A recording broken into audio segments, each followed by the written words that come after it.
And yes, very good afternoon. You're very welcome live here to UPMC Nolan Park in Kilkenny. The setting for this afternoon's much anticipated double header. It is the Electric Ireland All-Ireland Minor A Camogie Championship finals. Looking forward to this afternoon's double header. And first up is the Shield final. It's an all-Leinster affair in Dublin against Wexford, which will be underway in the next few minutes. It's the third time this season these sides have clashed, having crossed swords twice in recent months. And just like Waterford and Tipperary, you'll be coming up in the minor final, the Premier Minor final at 4:30. The first clash was in the Leinster semi-final. On that occasion it was Wexford who came out on top after a real humdinger by 113 to 9 points, but Dublin turned the tables on their Leinster rivals, getting a victory in the group stages of the All-Ireland Championship at the beginning of March, when a Liam Murray goal snatched victory for the Blues in Killorn. So these two sides pretty familiar with one another and are vying for All-Ireland minor glory this afternoon. Unfortunately, it's turned a little bit nasty here on Northside. The rain has come down in the past half hour since about 2 o'clock this afternoon, so not ideal conditions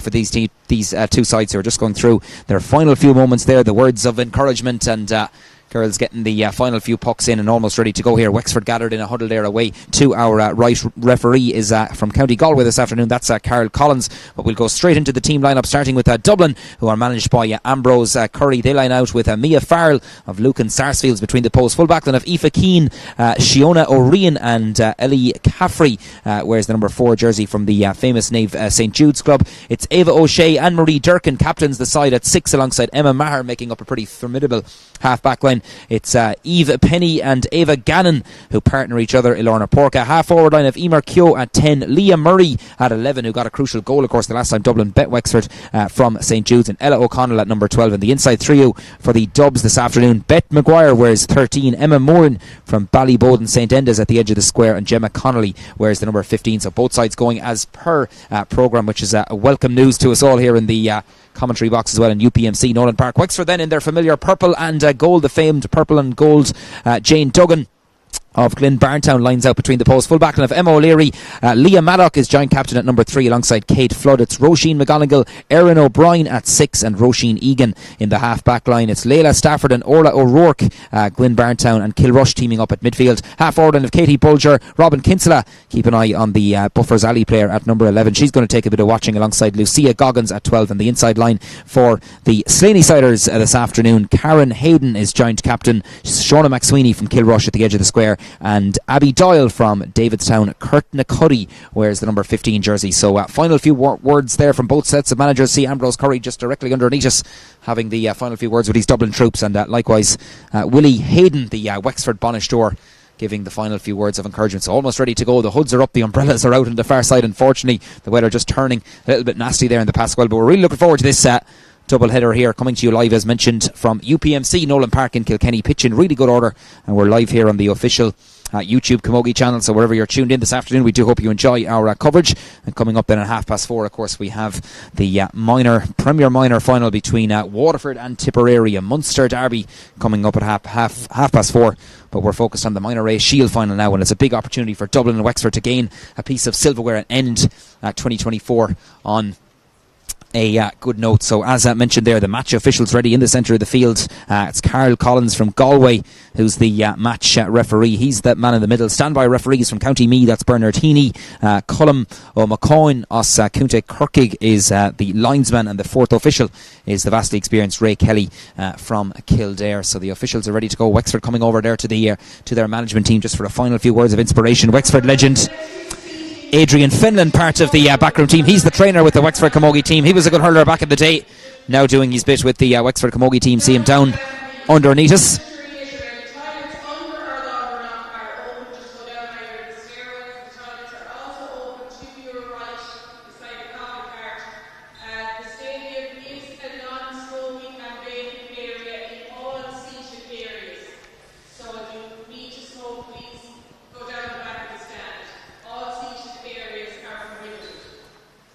So Carl Collins is almost ready to go. Also live on the Electric Ireland Facebook page as well. So wherever you're tuned into today's action, we do hope you enjoy our coverage. As I said, the first of two big games coming to you live from the Kilkenny venue this afternoon.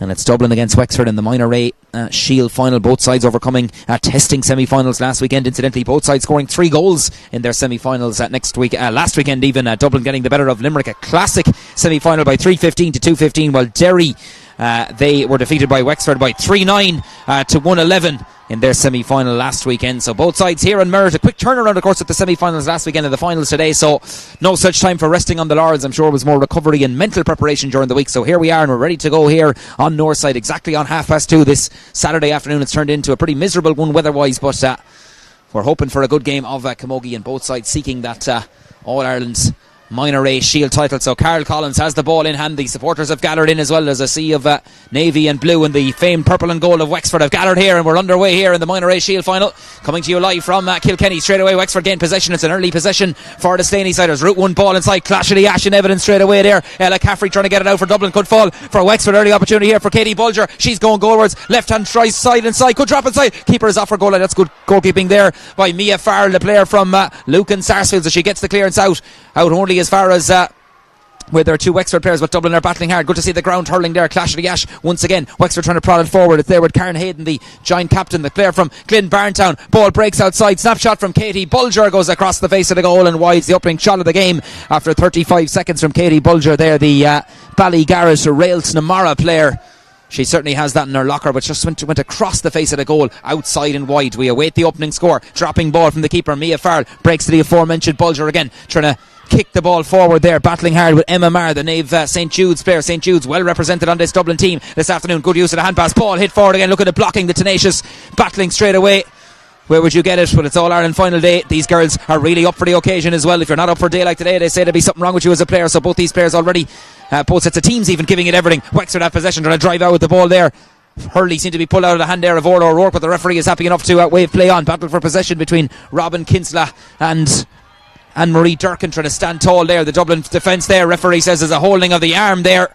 And that's going to be an early free to the Dubs there. It looked like Ava Penny from the Fingalians club was the player fouled. She's not going to be missing the pink boots out there this afternoon. Was it a nudge in the back? Referee's play on. Lovely sharp control here. Dublin going forward. Here's a chance for Gemma Connolly. Slips inside. A well-elected hand pass. Trying to get a flick in. Wexford defending well there. It's Leah Mallock, the giant captain, who came across. Dublin still in possession. Chance of the opening score. Flick back outside. And it's fired over the bar. Opening score goes to the Dubs, and it goes to Leah Murray from St Jude's. Good use of the hand pass, good possession there from Dublin, and Leah Murray doesn't need a second invitation. She fires it over the bar. So opening score exactly on 2 minutes goes to Dublin. They lead by a point to no score. Puck out comes from Jane Duggan, the player from Glyn Barntown. In goal for Wexford this afternoon. Breaking ball. Who's going to favour Dublin underneath his ball? Right underneath our commentary position here in UPMC Nolan Park. And just stepped out over the line there, running out a road there, so to speak, is Ella O'Connell. And linesman has his flag up. That's Colm O'Macaughan there from County Cork. There's one of the linesmen here this afternoon. This line ball is going to be taken by Katie Bulger. Had that early opportunity for Wexford. She's come deep to hit this one. Words of encouragement standing. Watching is the Wexford manager, Willie Hayden, no doubt pucking every ball on the sideline. Dublin flick the ball away there, flicking it into space. There's the cornerback, that's Aoife Kane from the Clontarf club, the famous Clontarf in the county of Dublin. Ball flicked outside. Here's a chance for Abby Doyle. Pace to burn this player. Illustrating it here, gets away from her marker, shortens the grip in the stick, gets enough latitude there to get the shot away, but outside and wide. You have to give credit there as well to Aoife Kane, who stood to her task there and just got a part hook, and that one was enough to maybe not get the venom in the shot from Abby Doyle there. So outside and wide, second wide of the afternoon for Wexford. We'll follow the play. Ball quickly pucked out to Emer Keogh, and that far overside. The Ordon de Gross, the new stand here in Nolan Park, UPMC Nolan Park, where the spectators are gathered here this afternoon. It's going to be pretty lively out there. It's going to be pretty lively on the field as well here. We've a great day of camogie ahead of us, and wherever you're tuned in, we do hope you enjoy the coverage here on the Electric Ireland Facebook page. And again, a bit of a scrum developing there, very, very close to the side on the far overside. The referee in the end decides to stop play. Both players, we'll see Orla Burke of Kilrush in the thick of the action as always. So it's going to be a throw ball, says Carl Collins, our match referee from County Galway this afternoon, just trying to get the players back the requisite distance there. It's going to be a throw ball. Who's going to win this one? Wexford are out in front there. Ball drops very close to the sideline. Still in play though, and the officials leaving this one develop. Who's going to come away with this one? There's no quarter given or asked, even in the early stages, and it's going to be a line ball signalled by the linesman on that far overside. It's going to be a line ball to Wexford. Linesman on that far overside is Bernardini from Meath. So Dublin leading a point to no score. Very early stages. That score coming from Liam Murray, who got the crucial goal, of course, when the sides met in the Leinster Championship. In the All-Ireland series, I should say, it was Wexford who beat Dublin in the Leinster Championship. So it's the third meeting between these teams. One win each. Who's going to win today and claim the All-Ireland A Shield final? We'll be bringing you the post-match presentation as well, and plenty of post-match reaction as well. So plenty of coverage to come across the afternoon. Breaking ball, Roisin Egan flicked outside there. It's Wexford to get the clearance in. Who's going to win this one? Players battling hard for possession. Winning it there is the wing-back. That's Emma Marr, another one of the St Jude's contingent. Just as I say it, they'll lose this possession. That's Slidder. A little bit greasy out there as well with that drop of rain we've had since around about 1:30 here in Kilkenny this afternoon. Ball flicked back, pulled on first time there. Only out as far as the evergreen Katie Bulger, driven back with interest. Katie's effort has gone in and it's gone over the bar. Super score there from Katie Bulger, the Ballygarrett Railton Amara player. Instant response from Wexford. She's had a shot at the post earlier on. That one went wide. She wasn't going to be denied on this occasion. That's a super score, and the sides are level, a point apiece here in UPMC Nolan Park in these in this battle of the Leinster rivals. Ava O'Shea trying to get over the ball, far overside. The Nafina players blocked down. Look at the trajectory there on the ball there, but look at the work rate from Wexford to try and win it back. Dublin battling hard there. Emma Marr, ball intercepted. Wexford go forward. Here's the danger person. Here's Kinsella, the centre forward. Robin Kinsella with the shot, and Robin Kinsella fires it over the bar. Wexford hit the front for the first time this afternoon. Brilliant flowing move there, and the player from Buffers Alley gets her name on the score sheet. She doesn't need a second invitation, fires it over the bar. Instant response from Wexford, and all of a sudden they lead on that scoreboard. 6 minutes gone. Wexford 2 points, Dublin 1 point. Pulled on first time there. Great hook there. The blocking and hooking so far has been exceptional from both these teams. They're giving it everything. Ball thrown back as far as Ella O'Connell struck inside. Dublin showing well out in front of her player here is Emma Moran, the Ballyboden St Enda's player. Knee looks at the post, fires it in, and fires over a beautiful score. Brilliant striking action. Well, if Robin Kinsella can do it at one end, Emma Moran can respond with great aplomb at the other end. That was a super score. Direct ball in. Great hurling so far from both sides, really going at it up and down the field, and lively opening. 2 points apiece, nicely balanced. 6 minutes gone. Ball dropping on the 65-metre line. Breaks to the wing forward, the hard-working Ella O'Connell. Route one inside, in as far as the aforementioned Moran again, showing well out in front of her player. She has plenty of pace. She's had a great campaign so far. Steps inside, goes with the hand pass, but telegraphed that one there, and it was well read by Orla O'Rourke. Tried to get a hurley in there for Wexford, and flicked forward there by Roisin Egan, player from Buffers Alley, into the corner. In as far as the speed merchant, that's Abby Doyle. Flicks it ahead to herself. Can she get over this ball and win it? Still Abby Doyle puts the boot to that one, prods it forward. It's still going in a forward trajectory though from Wexford's point of view. They'll be happy. They gain possession. Ball flicked back into the centre. The intended target there, I think, was the wing forward, Katie Bulger. It's not going to reach Katie, and Dublin are back there in numbers. That's great play by the cornerback, but Ellie Caffrey there is hooked partly there. Dublin still with possession. Look at the work rate from Wexford. Ball driven directly down the middle. Plenty of purple and gold jerseys back there. Who's going to win the foot race? It's left there for Roisin McGonigal. Demanded that ball and won it.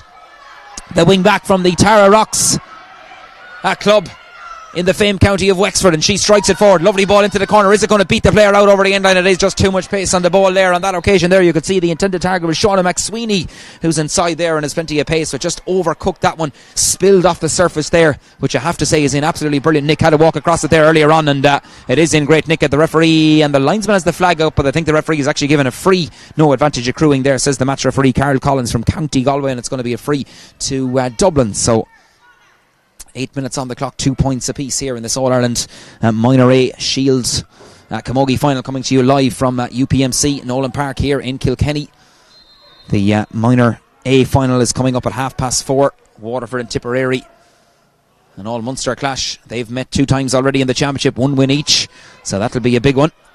But right now it's all about the players of Dublin and Wexford in this Minor A Shield final. Wexford have the all-important Slidder, struck forward there off the right hand side, driven back with interest into that, pretty menacing. Wexford full forward, and just as I say it, took the eye off of there. Shauna McSweeney slipped out of her hand. Dublin defence mop it up, but just as I say it, not a great clearance, only down in the path in front of Lucia Goggins, the St Martin's player, trying to prod it forward very close to the sideline, far overside. Wexford have it, spoon forward there by the centre forward. That's Robin Kinsella in as far as Goggins again. Wexford trying to make headway here.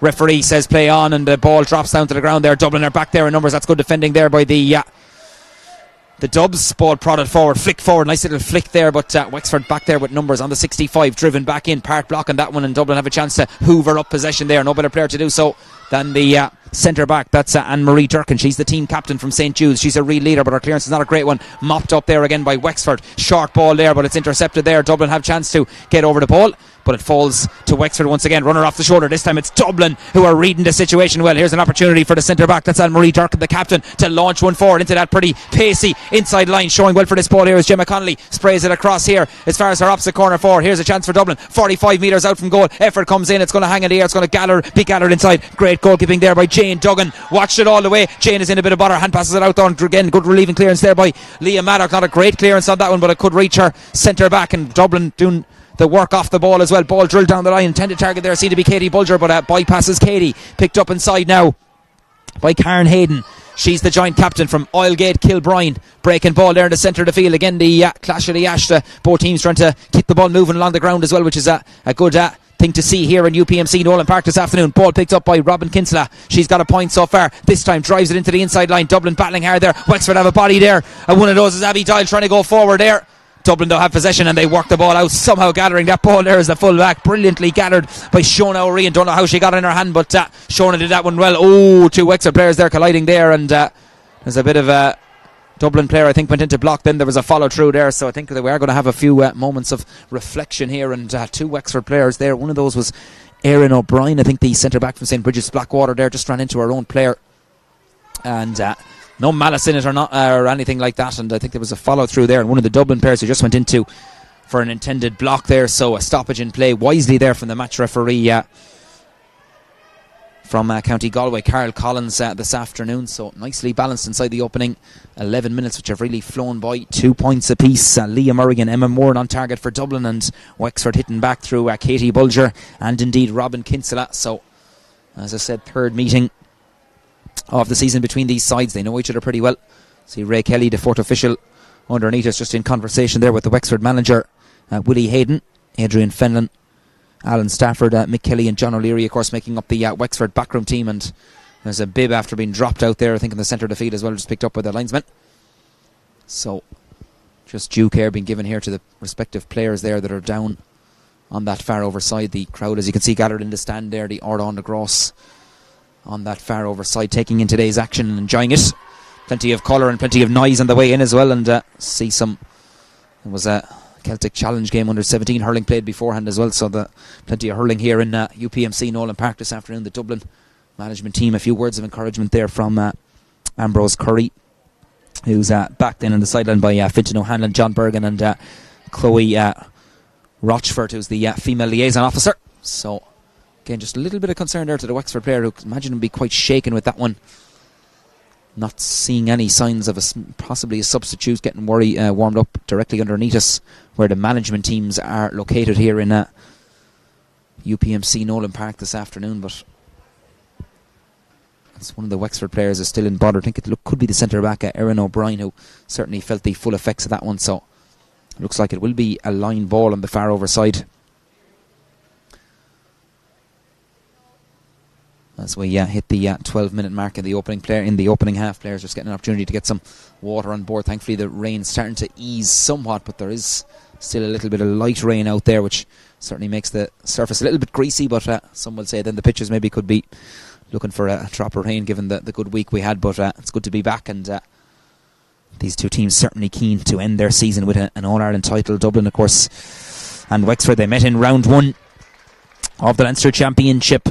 Wexford 15 points, Dublin 3-7 semi-finals last weekend. Of course, Dublin beating Limerick by 3 points, a cracking semi-final by 3-15 to 2-15, and Wexford getting the better of Derry, also scoring 3 goals as they won by 3-9 to 1-11. Wexford, of course, narrowly beating Offaly by 13 points to 1-9 in the quarter-final as well. So both these teams are battle-hardened and have certainly earned the right to be here, as I say, this afternoon. The end result there is a throw ball by the referee, Carl Collins, and Dublin trying to spoon it forward. Wexford back there in numbers. Thankfully the players picking themselves up very, very gingerly there. Here could be an opening here for Dublin. The ball slipped inside on the edge of the D here.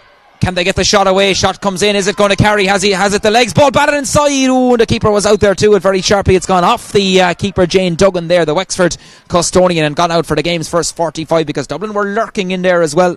The effort came in there from Beth Maguire, and it was the lively Gemma Connolly who was in there for Dublin, Fingolian's player, and just trying to keep her eye on that one, but the end result is a 45 for the Dubs, and it's going to be hit by the midfielder. That's Ava Gannon from the famed Kilmacud Crokes.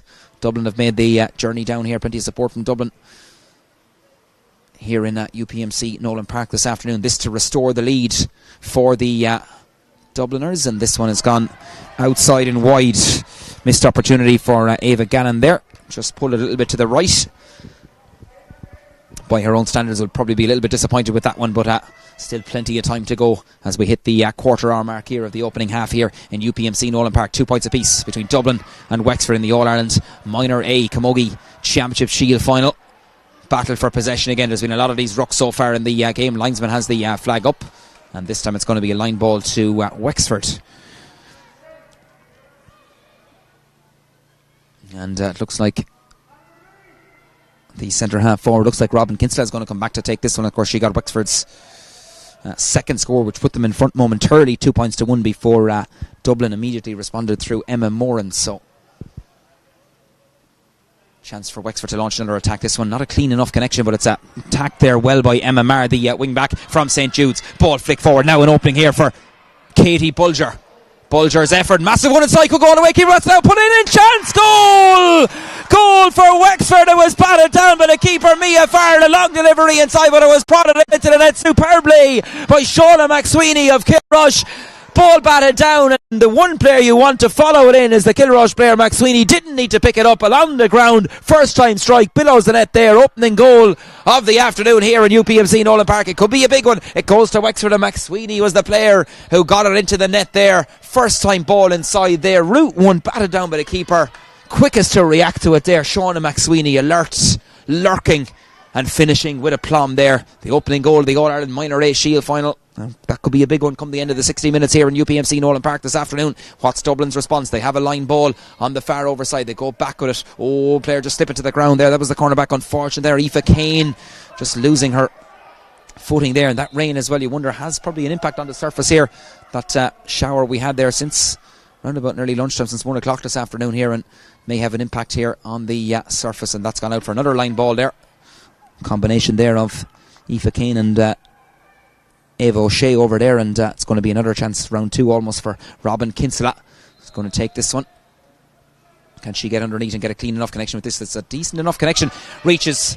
Not sure if the intended target there was Katie Bulger, but it does reach her. Ball inside, pressure on the keeper again, but that's well dealt with inside there by the Dublin number 1. That's Mia Farrell there from Lucan Sarsfields, and gets just clearing her lines. Anywhere will do. Get it out of the danger zone, as they say. Seems to be a loose hurley in there, but referee is happy enough to wave play on. Dublin with possession. That's Eve Penny from Fingalians and Lorna Porca battling there in the far side, and it's off the hand of Beth Maguire was the intended target, but it just didn't stick in there in the Dublin inside line. But they are getting plenty of possession, and both sides direct on playing an early ball into their full forward line, because one feels there is plenty of pace at both ends of the field if they can target the respective full back lines, and I'm sure the full back lines will be under pressure if that early delivery is coming in. And just see the Dublin medical team there, the Dublin doctor just looking to see if he can run onto the field there. Just seems to be a bit of concern for one of the Dublin players. It's a Wexford player who's down on the far overside. No quarter given her ass so far, as you would expect in this All-Ireland Minor A Shield final.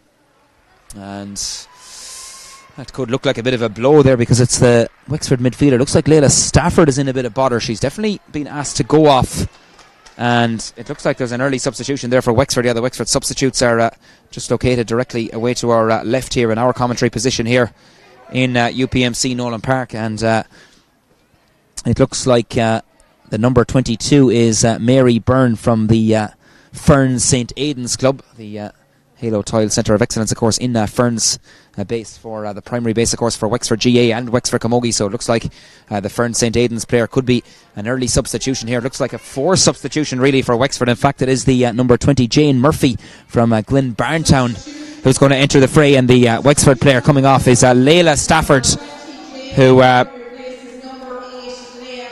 picked up a bit of an injury, so we wish Layla a speedy recovery, but she's replaced, and into the fray, as we mentioned there, is Jane Murphy. Ball driven forward, Wexford underneath this ball. Chance for Erin O'Brien to get Bender back it down over the ball. Ball flick forward there, Dublin trying to flick it forward, but Wexford back there in numbers. One of those is Roisin McGonigal. Has time to bend her back and get over the ball. Ball driven forward, back with interest on the 65. Well picked up, beautiful stick work there by Katie Bulger off her left hand side, puts it into the open spaces here. Wexford could get on the end of this one, they have numbers there, but Dublin hoovering it up there. Well, that superb full back play there by Shona O'Regan, but look at the pressure put on Shona there, forced out over the line. Great work right there by Shona McSweeney. The block was on the hurley there, not the ball, says the linesman, resulting in a line ball to Dublin, or to Wexford I should say, excuse me, on that far overside. This time Robin Kinsella says to Katie Bulger, you can have a go at this one. Both sides on the score sheet already with that goal as well. How big could that score be on the quarter hour mark, courtesy of Shauna McSweeney for Wexford? They lead. That's the goal that separates the sides here in Kilkenny so far. 1-2 to 2 points. Wexford leading. Wexford have a chance to add to their tally. This will be superb if it goes over. It's gone outside and wide there.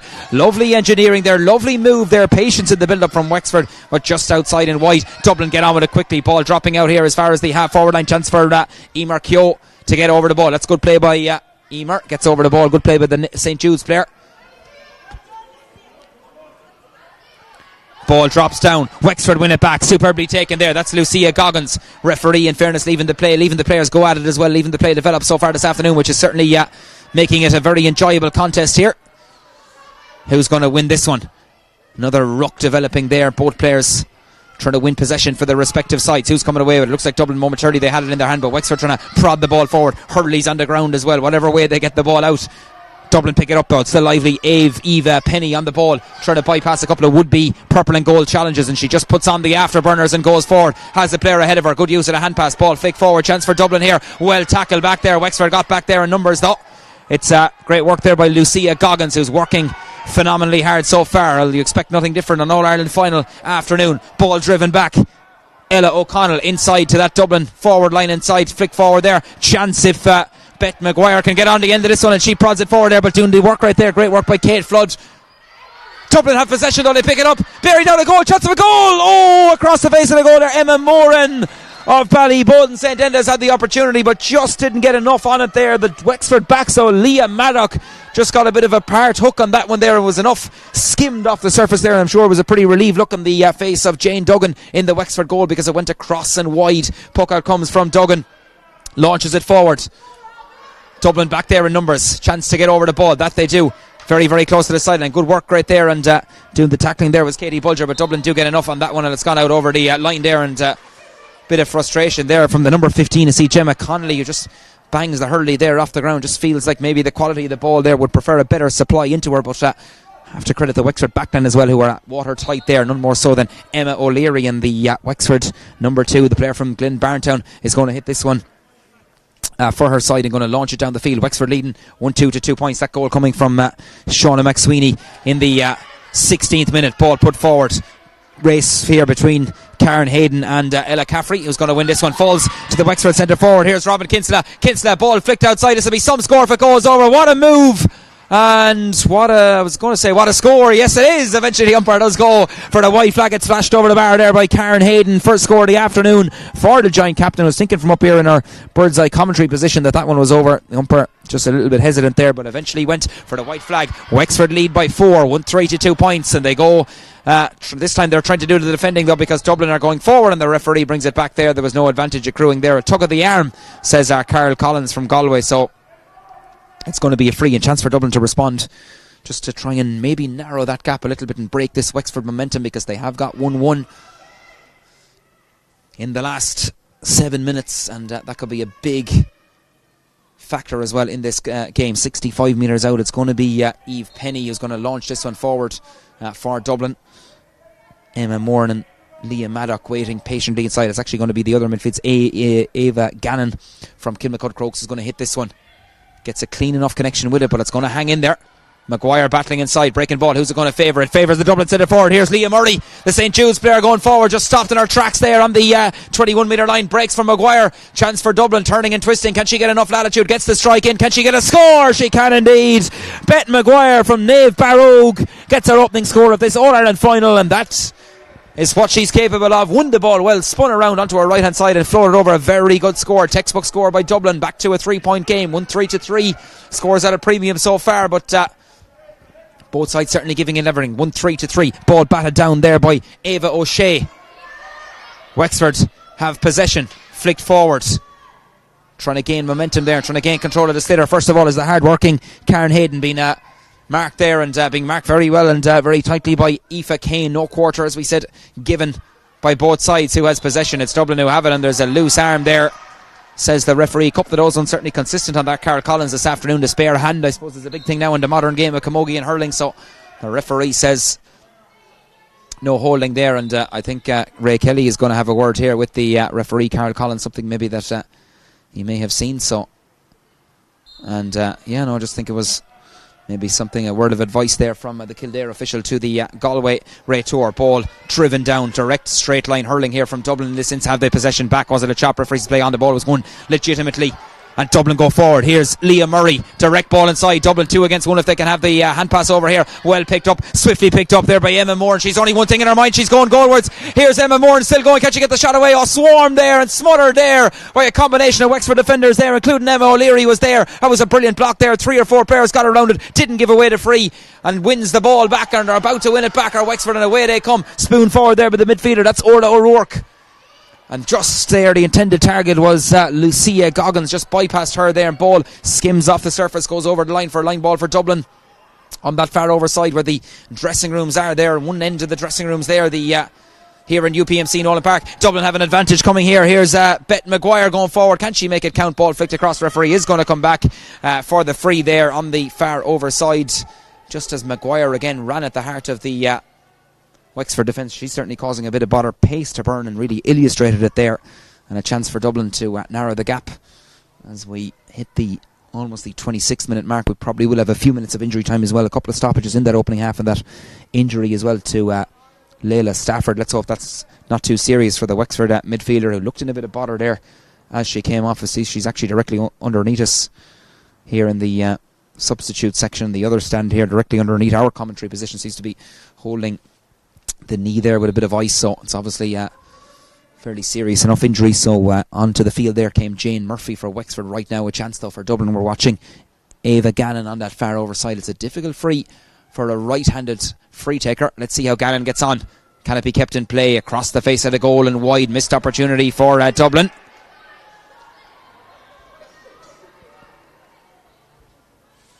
And the puck out is going to come, no particular hurries, as you can see from Jane Duggan for Wexford. They lead by that goal margin. That goal coming, of course, from Shauna McSweeney. Launching the ball forward, battling around that 65 metre line, that middle third. A real cauldron out there this afternoon, and both sides really contesting every ball with vigour. Referee, is he going to leave this one develop? I think he's going to actually blow the whistle, yeah. Carol Collins from Galway says that's enough of that. The girls for a few minutes just get reset. We're going to throw in the ball. Robin Kinsella and Anne-Marie Durkin going to contest this one. Ball thrown in. Kinsella trying to lift the ball onto the hurley. Lovely pick up there momentarily by Dublin. Picked up by Wexford though in the end. And that's Lucia Goggins. Goggins goes forward there. Has a runner off the shoulder. She elects to go solo. Drills it inside. Battling inside. Was it a flick at a hurley there? Referee says play on. It's going to skim out. It's going to go outside and wide there.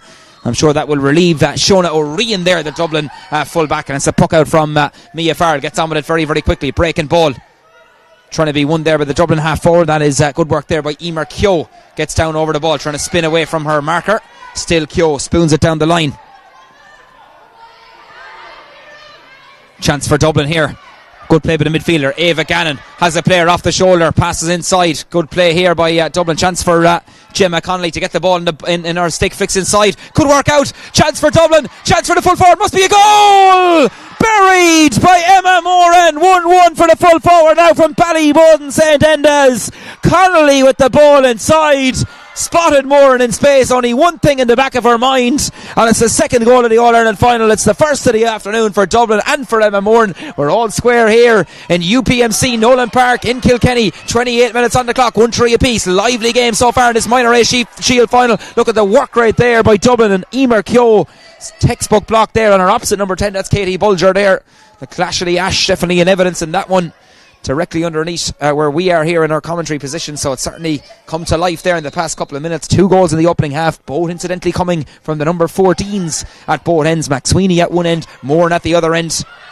Right now both sides trying to fight for that sitter and get their noses ahead maybe before half time. Look at this pace to burn here from Abby Doyle. Goes forward, referee is going to come back for an advantage. Still Doyle going forward, hooked there, but the referee is going to bring it back for the free there. That was a great run there by the corner forward. Just took off there And the referee, in fairness, he was playing an advantage there. There was a hook there by the Dublin defence, but Carl Collins had the hand up, so comes back for the original foul. And it's a chance for Wexford to get their noses in front. It's going to be Shauna McSweeney who's got that goal so far.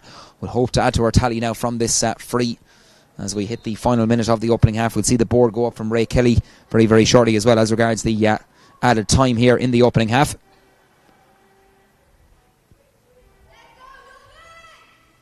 So a chance for the full forward from Kilrush to put Wexford back in front. Strikes this one in straight and true, and the umpire says it went across the face of the goal and wide. So disappointment there for Wexford and for Shauna McSweeney. Puck out comes from Mia Farrell. Goal for the Dubs. Ball batted down by Wexford, but only as far as where Dublin players are situated. Wexford fighting hard to win the ball back. Who has this one? Rolled up onto the stick momentarily there. Thought it was in the hand of Anne-Marie Durkin, but Wexford fighting hard to gain possession back.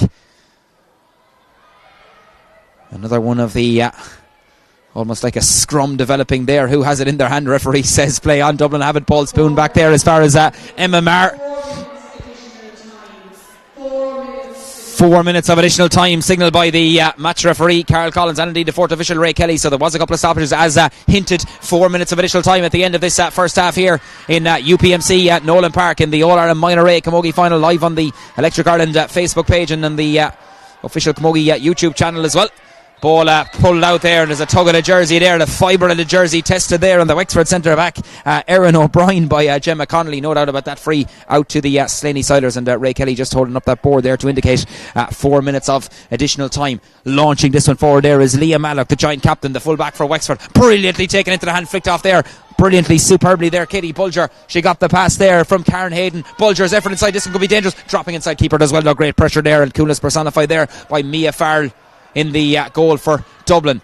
Ball booted forward, nice little flick there, and Dublin gained possession. That's the hard working midfielder, that's the lively Ava Gannon. Struck forward there, and as far as Maguire, plenty of pace, only drills it down the line. The Wexford with almost a +1 back there, but reading the play well. No better player to do so than the centre back. Look at the work right there, and the hooking there on Durkin there, the centre back for Wexford, but it's well picked up there by her wing back. That's Ava O'Shea, and the Nafina player spoons it forward. And as far as the lively Robin Kinsella goes forward, ball inside, 1-on-1. Great battle going on there between Shona O'Ryan and Shauna McSweeney. In fairness, both players have had their moments so far in this opening half. Players trying to hit the ball on the ground as well, trying to get it out there. Dublin trying to relieve the pressure. Emma Marr has it on that far side. She's forced out over the line, policed over the line there. As you can see, there's a up the Dubs there, the sign there on the far overside there, here and their numbers as well. Wexford have made the short journey over the road as well to the Kilkenny venue this afternoon. And I'm sure we'll have a stream of Waterford and Tipperary fans making their way in as well very shortly. That's the second game coming up at 4:30 this afternoon, the Premier Minor final between the Munster rivals. Right now it's all about the Shield finals. Wexford have a chance to shoot back into the lead, and the effort has gone in and it's gone over the bar. Wexford shoot back into the lead there, 1-4 to 3 points. It was Abby Doyle there who got that score there, the corner forward. It's her first of the afternoon. The Davidstown Curtin Cuddy player. Wexford back in front. Ball flick forward there, and stopped in her tracks there momentarily is Emer Kyo. Great hook there momentarily there by Dublin, but it was enough on the strike from Roisin McGonigal to get the ball forward for her side. They lead by 1. Battling for this one here. Dublin have numbers back there. Chance for the corner back. That is Ella Caffrey to get over the ball. Good play by the St. Jude's player. Flicked off her there as Dublin go forward. Here's the midfielder. Great tackling there by Wexford. Back there working hard is Karen Hayden. Chance for Caffrey to try and keep the ball moving. Forward trajectory here by Dublin. They do go forward, crossing the 45 metre line. Here's a chance for Eve Penny. Penny strikes it in. Ball drops inside. Batted down by the keeper. Could be dangerous here if Connolly can get on the end of this one, but Wexford have the numbers back there. That's the centre half back. That's the hard working Erin O'Brien, tidying up things there, reading the play there well, manning the number 6 position. Wexford go forward here. Good play by the corner back. That's Kate Flood. Off the shoulder running here from Wexford is very good. On the end of it is Robin Kinsella. Is there an end product? Momentarily there, just took her eye off it at a critical juncture, and the ball is hoovered forward there by Dublin. Good use of the hand pass inside as far as the centre forwards. Here's Leah Murray. Chance to get down over the ball. Will she get it on the second attempt? That she has a player down the line if she can spread it through. Right now there's a chance here for Maguire if she can get on this one. There's Bet Maguire. She's got a point so far. Chance to get a second. Cuts inside back into the centre. Is it overplay here from Dublin? Oh, it is there. Taken off the grass there. Went back for Leah Murray, and Lucia Goggins says I'm on that same wavelength, and the pass started to telegraph there and overturned, driven back with interest though by Dublin. They do have it. Connolly trying to get on the ball, well flicked away, textbook tackling there with the Wexford defence, and they do have possession back momentarily, but Dublin win it back. Was that a foul? Referee says play on. Seems to be a high tackle there on Gemma Connolly, but the referee Carl Collins still leaving the play develop as we hit the 33rd minute mark. A minute to go here. 4 minutes of additional time signalled by the match referee from Galway. Time and space here for the Dublin midfielder. Winding up there is Ava Gannon. Struck back in with interest. Was there a playing of the hurley? Referee happy enough to leave that play develop there. Ball flicked outside. Wexford win it. They lead by 1. Are they going to take that lead into the dressing rooms at half time? Chance for Dublin to go for the equaliser. Effort comes in here from Ava O'Shea. Ava's effort watched all the way inside. Oh, dropped by the keeper. Oh, chance inside, was it? Players on the deck there. Dublin not happy with that decision there, and the referee has blown the whistle there. I'm not sure whether it's the half-time whistle, but there certainly was a challenge and a clash inside between the Wexford goalkeeper Jane Duggan and Emma Moran.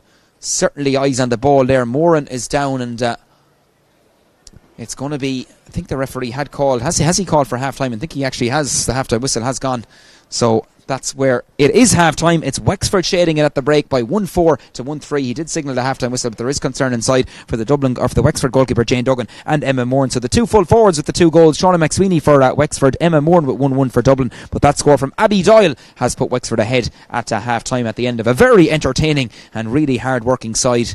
This is Majors, the headline for the Electric Ireland Minor Championships. Both sides giving it everything so far in a very evenly contested All-Ireland Minor A Shield final. So the half-time score here in UPMC Nolan Park in the 2024 Electric Ireland All-Ireland Minor A Shield final. It's Wexford shading it against their Leinster rivals Dublin at the break. It's Wexford 1 goal and 4 points, Dublin 1 goal and 3.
Yes, you're very welcome back to UPMC Nolan Park here in Kilkenny.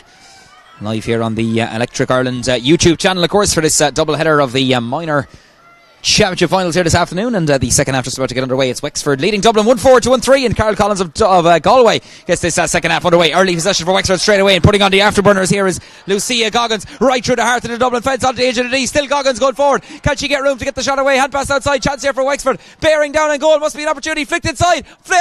Chance, what a chance. Karen Hayden had the opportunity there. Could still work out for Wexford, though they do have possession. Trying to have a chop down inside there, and Dublin breathe a sigh of relief there because Ellie Caffrey gets the clearance in, but it's not a great one out over the side. What an opportunity there. A couple of swings at that one there, and it fell to Karen Hayden, who by her own standards nearly got a flick of that one into the net, but it's just gone outside, and Wexford do still have possession on the far overside. It's going to be a line ball, and looks like it's going to be hit by the wing forward. That is Katie Bulger, score of a point in the first half. This one's dangerous, dropping in around the edge of the square. Who's going to first to react to this? It looks like Dublin are back there in numbers. Went across the face of the goal, but it's driven back here, but it does reach the intended target there, and Dublin do have possession. Here's a chance, struck down the line here. Wexford trying to get bodies back there, but now Dublin have an opportunity, and there's an opportunity to carry the ball forward in the shape of Leah Murray, the player from St. Jude's. Doing the tackling there is the Wexford wing forward. That's great pressure there by Lucia Goggins, who's worked her socks off, it has to be said, this afternoon. Another player towering in defence there is Anne-Marie Durkin, or I should say Erin O'Brien, excuse me, you're opposite number 6, looking at the wrong page of the programme there, but we'll follow the play back with Dublin. They do have possession, they do have the all-important ball. Here's Ella O'Connell, referee says over carrying on the part of the wing forward. It's going to be a free out to Wexford. The Wexford fans who've made the short journey to Kilkenny this afternoon certainly enjoyed that one. It's going to be a free out. It's going to be taken by the full back, is going to launch it forward. That is Leah Maddock goes along with that one, the player from St. Martin's. She's the joint captain. Will she be going up the steps in the next 30 minutes or so? Right corner, Wexford going through the heart of the defence again. Lovely balance here, flicked off the hurley there of Katie Bulger, and it's Dublin who are back there winning possession back. Spoon forward, and that's good intelligent play out as far as the midfielder. Here's Ava Gannon, the player from Kilmacud Crokes. Didn't really look there and was batted back down with interest there by the Wexford wing back. That's Roisin Egan. Slitter now glued to the hurley of Lucia Goggins. How many times have we mentioned her in the commentary so far this afternoon? Ball flick forward, chance for Wexford. Was there a push there? Referee happy to leave play go on. Shot comes in. Oh, what a save that is there. Mia Farrell, because she saw that one late. Didn't know too much about it, but did well to react to it and get a vital hurley on that one. Wexford still going for Dublin. Overturned possession there. That's cleared out there by Ella Caffrey. Out over the line. As they say, clear your lines. Get it out of the danger zone. And that's what Ella did there. Ella Caffrey, excuse me. And that's going to be a line ball to Wexford there, but a couple of dangerous moments there for the Dublin rearguard, but what a save there. Mia Farrell didn't see too much about that, saw it late, but it's going to be a free in, and a line ball I should say, to Wexford. Both Waterford and Tipperary we saw pucking around at half time. They've made their entrance in here. I see a couple of the Waterford girls behind that goal there taking in the action here, and no doubt trying to get the blood pumping ahead of their minor final at 4:30, Waterford against Tipperary. That'll be coming up, but it's all about the Minor A Shield final for now, and Wexford and Dublin trying to get a piece of silverware and end the season on what would be a brilliant high for both these counties, who are doing a lot of sterling work behind the scenes, not just at minor level but I think at underage level as well. In fairness, huge volume of work going on in both counties, and a win today would certainly improve the development of the game even further, no doubt, in whichever county comes out on top. Wexford will be hoping it'll be them. Ball sprayed across beautifully there by Robin Kinsella, but Dublin have the bodies back there, but it's Wexford who gain it back. Here's an opportunity for the midfielder. There was a hurley held there. Ball flicked across there. Chance of an opportunity for Karen Hayden, but Orla O'Rourke had her hurley pulled back, and the referee is given a free in there, and the Dublin defence have a pretty bemused look on them there, asking Carol Collins what that free was for, but in fairness I think the advantage was being played for a foul there on the Wexford midfielder, Orla O'Rourke of Kilrush, so it's going to be a free in, and one would feel you certainly would fancy Robin Kinsella from this 21 metre free, slightly away to the right hand side there outside the edge of the D, but certainly favours the Buffers Alley player. Let's see how she gets on. Dublin just have the goal line marked just in case, have it marshalled. Nice crowd gathered now in the far over stand, the Ardon de Gros stand, which is the main stand in operation here this afternoon. Chance for Wexford to go two in front. Kinsella with the effort, and there's only one result when Robin Kinsella is standing over the ball. That's over the bar. 2 points for the Buffers Alley player. Wexford lead by 2, 1-5, 1-3. 35 minutes almost on the clock. Ball is going to very, very close to the sideline there. Dublin trying to boot it forward. Well picked up there by the tidy Kate Flood.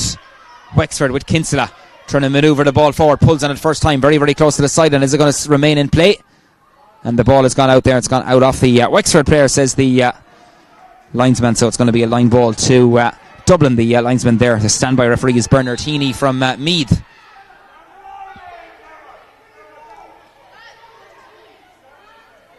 Wexford management barking the instructions out underneath us. Adrian Fenlon, the coach, of course, and company that claimed off a Wexford player last. It's going to be another line ball to Dublin, says the Meath official. Ball taken over very quickly, but nearly too quickly there, and Wexford not reading the script there was Ola O'Rourke. In fact, she did read it well, though, I should say, because she cut out the possession there. Here's a chance, and that seems to be a push in the back there. Yes, says the Dublin, says the match referee on the Dublin fullback. That's Shona O'Ryan. So it's going to be a free out there. She's had a very good duel there. That's one of the duels of the day so far, has to be said, between Shona O'Ryan and Shauna McSweeney. McSweeney got that goal in the first half. That could be a crucial one come the end of the 60 minutes here in UPMC Nolan Park this afternoon. Dublin trying to win it back. Oh, hefty challenge there on Gemma Connolly. She picks herself up though very gingerly though. Seemed to holding her back a little bit there, but Dublin have it back there. Ball flicked forward on the ground. Wexford trying to regain possession. That they do in the shape of Katie Bulger. Bulger strikes it inside off her right hand side. Dublin though hoovering back there is the centre back. That's Anne-Marie Durkin. Good play there by the giant captain, but she stepped out over the sideline. Had the ball with her, but the referee, the linesman there, judged that the ball was carried out over the line as well. So it's going to be a line ball to Wexford, which looks like Katie Bulger is shaping up to hit this one. The player from Ballygarrett, Rails Namara, who got her name on the score sheet in the opening half. So she's going to hit this one off her right hand side in front of the spectators there over on that far side. Wexford and Dublin brought a nice crowd in for this game as well, which one of them will be smiling come the end of the 60 minutes. Wexford right now just trying to secure possession. Dublin trying to get the ball out. And here's a chance again for Durkin to clear her lines. Not very far though, because Wexford had possession back. And was that a throw? Yes, says the referee. Hot topic at the moment, I suppose, in hurling and camogie, isn't it? The hand pass rule. And Carol Collins says no definitive striking action there, so it's going to be a free out. The free out will be to Dublin, and the wing back Emma Marr just been told to take it back there on the 13 metre line, and she's going to launch it forward. Is she going to think about a quick one here, because Ayla Caffrey is loose in front of her, but I think she's going to launch it up the field, and Dublin will try to get the likes of Emma Moore and Bette Maguire. They haven't got them into the game in this second period yet. They'll be hoping to get ball in there. Speaking of it, here's Ella O'Connell, who strikes it forward off her left hand side, in as far as Gemma Connolly. Battling hard, she has plenty of pace, but hasn't really got into it by her own standards so far this afternoon. Very, very close to the sideline, and it's going to be a line ball, and we're going to have a substitution underneath us as well. Dublin are going to make their first one of the afternoon. It looks like Caitlin McKenna from Navinchin is going to come into the fray. In fact, she is the number 21, and she's going to replace the midfielder Ava Gannon from Kilmacud Crokes. Makes her way off, gets a tap there in the back from the Dublin Bonish door. That's Ambrose Curry. So it's going to be line ball. Wexford are going to hit this one on that far over side of the field in front of the Up the Dub sign, and it's going to be hit. Beautiful connection there by Emma O'Leary from Glen Barntown. And this time it's going to be a Dublin sideline ball. So one team has it, gives it back to the opposition team in front of the Electric Ireland signs. Of course, as you can see, this is major proud sponsors of the All-Ireland Minor Camogie Championships, and live here this afternoon on the Electric Ireland YouTube channel. Following this game, of course, will be that minor final between Waterford and Tipperary, the minor premier final. Those Munster rivals going to do battle. And that's going to be another line ball there as Gemma Connolly tried to strike that one through there, but textbook defending there, it has to be said, by Roisin McGonigal there. Eyeing the ball there, just got on the hurley there and just flicked it off. Line ball for the Dubs, taken very, very quickly there, but into the waiting arms there of the Wexford midfielder. Good hurling there, sharpness personified there by Orla O'Rourke. Drives it forward, driven back with interest by Dublin. They're trying to get on the ball there. Beautiful control there, 65 metres out from goal. Dublin have an opening inside if they can reach the intended target inside. Pulled on first time, ball flicked through. Is Maguire going to get on the ball? This is the one player Dublin want on the end of these moves. She's on the edge of the D, strikes it in. It's not going to read. Could work out inside. Oh, and it's just gone out and wide there. And Emma Moran was lurking inside there. Maguire went for her score there, but didn't get a clean enough connection on it, and Wexford can breathe a sigh of relief there, and no panic now on the custodian Jane Duggan as she takes this puck out, only down as far as the Dublin wing forward, picked up by Emer Keogh. Emer goes forward, slid her on the hurley, nice balance and control, still Emer Keogh, lovely swerve there. What a tackle there though by Lucia Goggins. Keogh has the second attempt with it, and she fires it over the bar. That's a superb score by the St. Jude's player. It's her first score of the afternoon.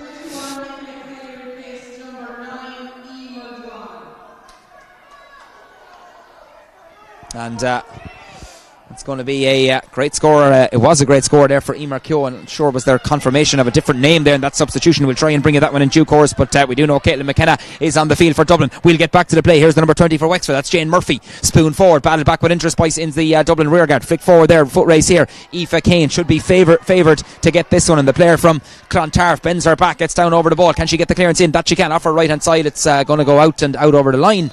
Almost scattered there by the Dublin doctor there, who gains possession. That's later throws it back up there.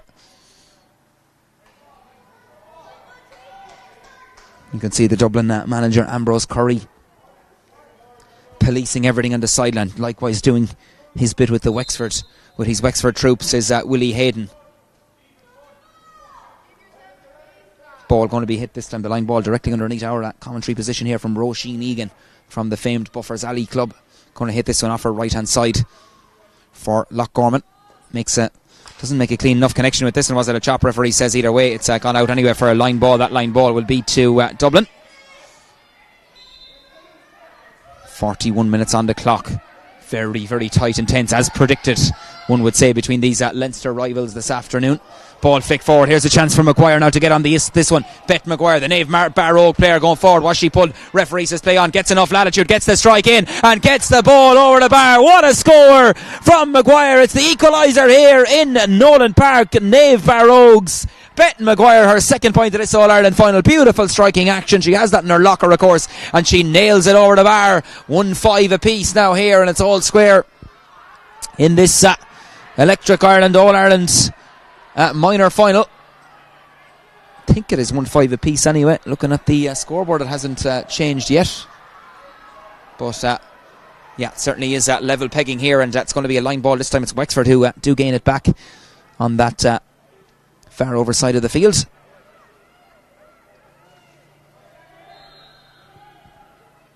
Ball going to be struck in by by Katie Bulger for Wexford. Into the centre forward, well taken there by Robin Kinsella. Kinsella trying to worm her way out of a couple of would-be Dublin challenges there, but this time it's Dublin who are back there. They got back there in huge numbers there, swarming her there like a navy or a blue wall there, sky blue wall, not standing tall and driven forward by Connolly. Inside as far as the full forward, and chance here for Emma Moore to get on the end of this one. Can she get there ahead of her marker? Moore has it for Dublin. She's going gowards. Still Emma Moore for Dublin. Gets a flick in. Oh, it's gone across the face of the goal. Going to be gathered inside, but the referee is going to bring it back for a free, though. She is fouled, and it was the corner back there, Emma O'Leary, who was doing the policing across there, and a chance for Dublin to shoot into the lead here in UPMC Nolan Park in the 43rd minute. Wexford warming up a couple of substitutes down underneath us as well. They're going to bring on a few subs, and it looks like the number 25 is Kayla Reddy from Rathnore. She's going to enter the fray in the next couple of minutes, but it's going to be a free in for Dublin, and she's into it straight away there. That's Kayla Reddy from Rathnore. She's into the fray, and it is the number 12 Lucia Goggins. In fact, it is Max Sweeney who's gone off, and there's also a substitution for Dublin. Number 28.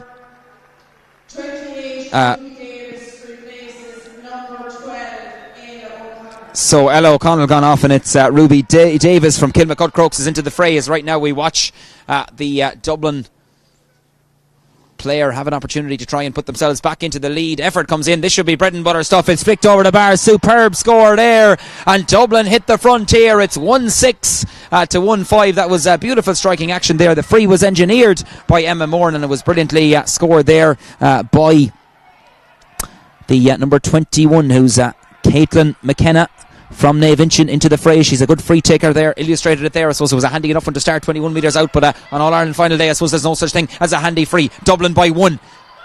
Now they have the sliotar prodded forward. Now here's an opportunity for Gemma Connolly to get over the ball. Flick forward there. Lovely flick forward there as far as Caitlin McKenna backs herself 45 metres out from goal. McKenna with the effort, and McKenna with the score. Dublin lead by 2. What a score from the Nave Inchin player. That could be a wonder substitution there from Ambrose Curry and his management team. That was a superb score. 45 metres out from goal, floats the ball over the bar. Dublin 1-7, Wexford 1-5. Is the pendulum swinging in favour of the team from the capital? They lead by 2, but there's a long way to go, and Wexford will battle right to the bitter end as they have possession back. It is the one player you want on the ball now is Abby Doyle. Doyle goes forward. Did she overcarry it? Yes, says the referee. And you'd have to say Carl Collins there was in a very good position there, because indicating there that you just need to play it a little bit sooner. Had a runner off the shoulder there, didn't go to hand there, and in the end maybe in two minds whether to go for the shot or take it on.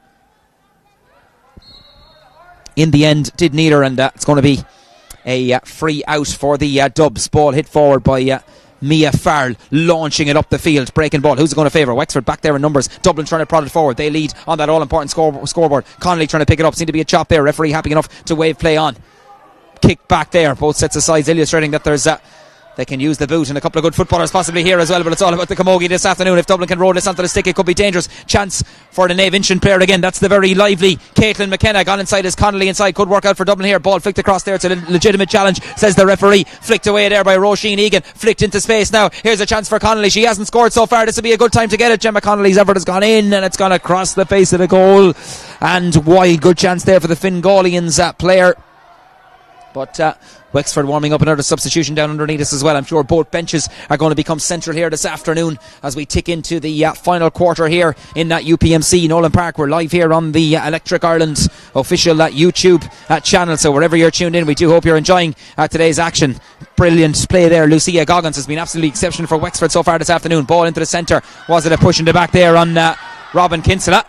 Referee happy enough to wave play on. Booted forward there by Dublin. Back into the centre. Pulled on first time. Great ground hurling there by Orla O'Rourke. Makes a clean enough connection on that. Dublin on the 45 metre line. Who's going to flick this one forward? Wexford have possession, do they? They have it momentarily. They do have it in the hand there in the shape of Abby Doyle.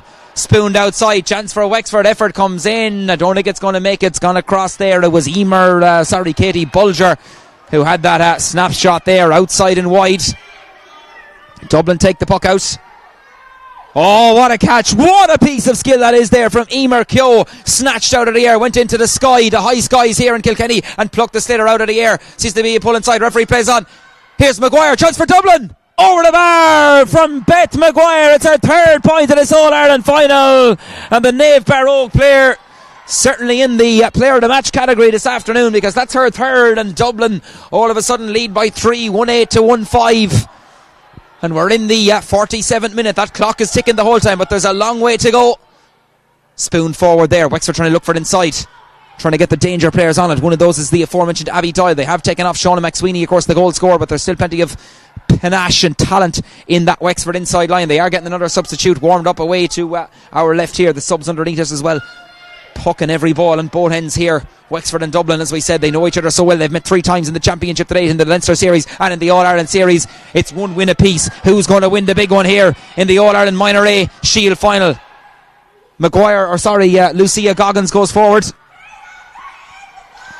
Dublin coming away with this one. Great cornerback play there by Ayla Caffrey and the St. Jude's player. St. Jude's, as we said, well represented here on this Dublin team this afternoon. Foot race here. Who's going to win it? Trying to be prodded forward there by Dublin. Connolly flicks it forward. Here's a chance for Leah Murray as a player off the shoulder. Flicked forward here. If Dublin can bend their back and get down over the ball, there could be an opening here. Ball spills away there. Out as far as Maguire, trying to flick it forward to herself there. Back as far as the centre forward. Was that a chop there? Referee says play on. Flicked back by Wexford there. Well won there. Superbly won by Roisin McGonigal. Trying to go by a couple of challenges there. The Sky Blue of Dublin are standing tall. They've really gained a foothold in this game. They go forward. Has a runner off the shoulder here. Still Dublin going forward. Flick forward. Is it a free? Referee leaving the play develop. Flicked inside there. Trying to get in the hands there. Emma Moore slips away from her. As we said, nobody giving up in this All-Ireland Shield final. Wexford driving forward. Great play there. Great tenacity there by Roisin Egan. Strikes it forward first side. Batted back down with interest there by Dublin. Emer Keogh picked up the way Wexford again are about to be picked up there, and the referee just stops it there. There's a head injury there. Indicates Carl Collins. We all have a chance to just draw a breath there. That was up and down the field. Tenacity there from both sides, and it's going to be in the end there's going to be a stoppage.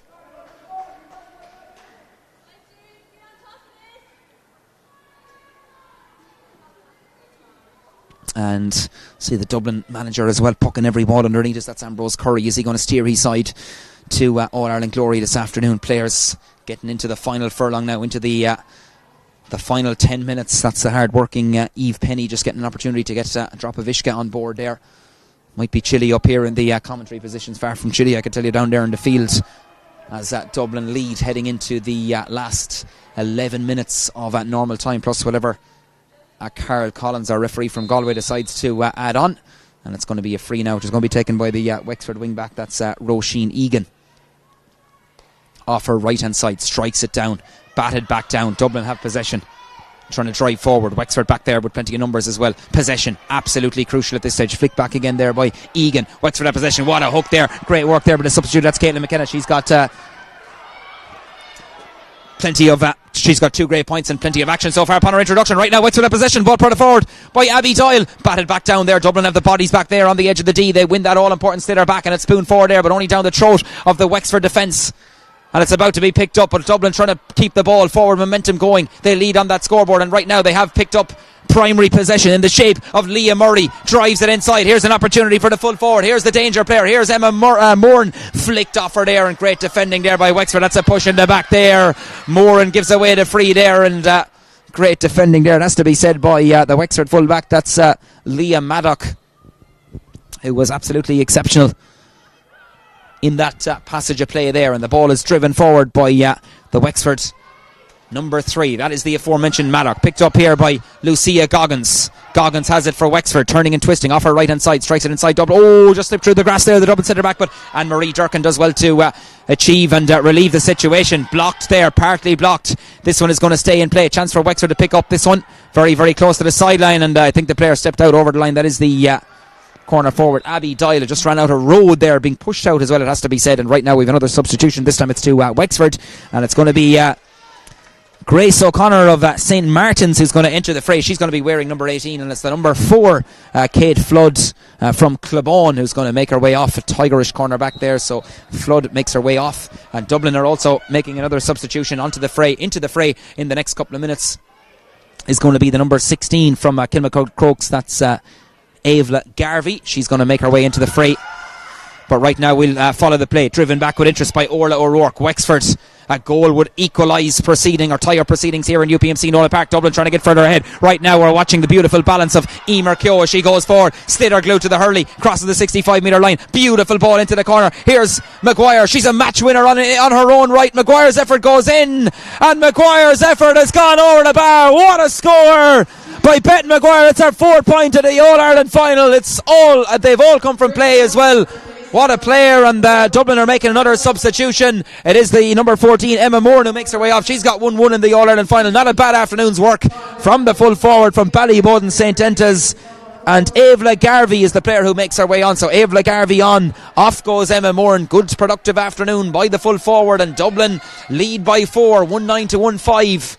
It's a nice lead to have, but there's still 8 minutes to go here in UPMC Nolan Park. Chance there for the substitution. That's the substitute. That's Caitlin McKenna trying to prod it forward. Wexford back there in numbers. Brilliant play by Lucia Goggins. She's been immense so far for the Slaney side. Ball back in the centre of the field.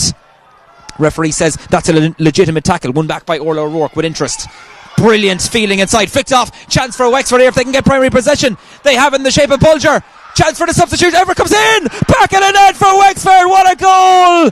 It's Kayla Reddy. What a finish. Got inside the Dublin cover and billows the ball past Mia Farrell in the Dublin goal. What a goal by the player from Rathnore. Keeper hardly saw it. Low and hard. They say those ones are hard to beat. What a goal that is. We're back to a 1-point game here at the Kilkenny venue. What a classic here between these Leinster rivals. They've served up 2 crackers already in 2024. Well, this is another one here this afternoon, and I think we're going to have another substitution here. It has gone up on the board now, that latest Dublin score. They lead by 1. Another substitution for Wexford. You can hardly take your eyes off that one. Is that Layla Stafford I see ready to come in? We thought maybe she was gone out with an injury, but obviously she's picked herself up and says, I'm keen to come back in and have something to offer in the last 6 or 7 minutes here in UPMC Nolan Park. So very, very interesting there from Wexford that they are bringing on Layla Stafford, who seemed to be...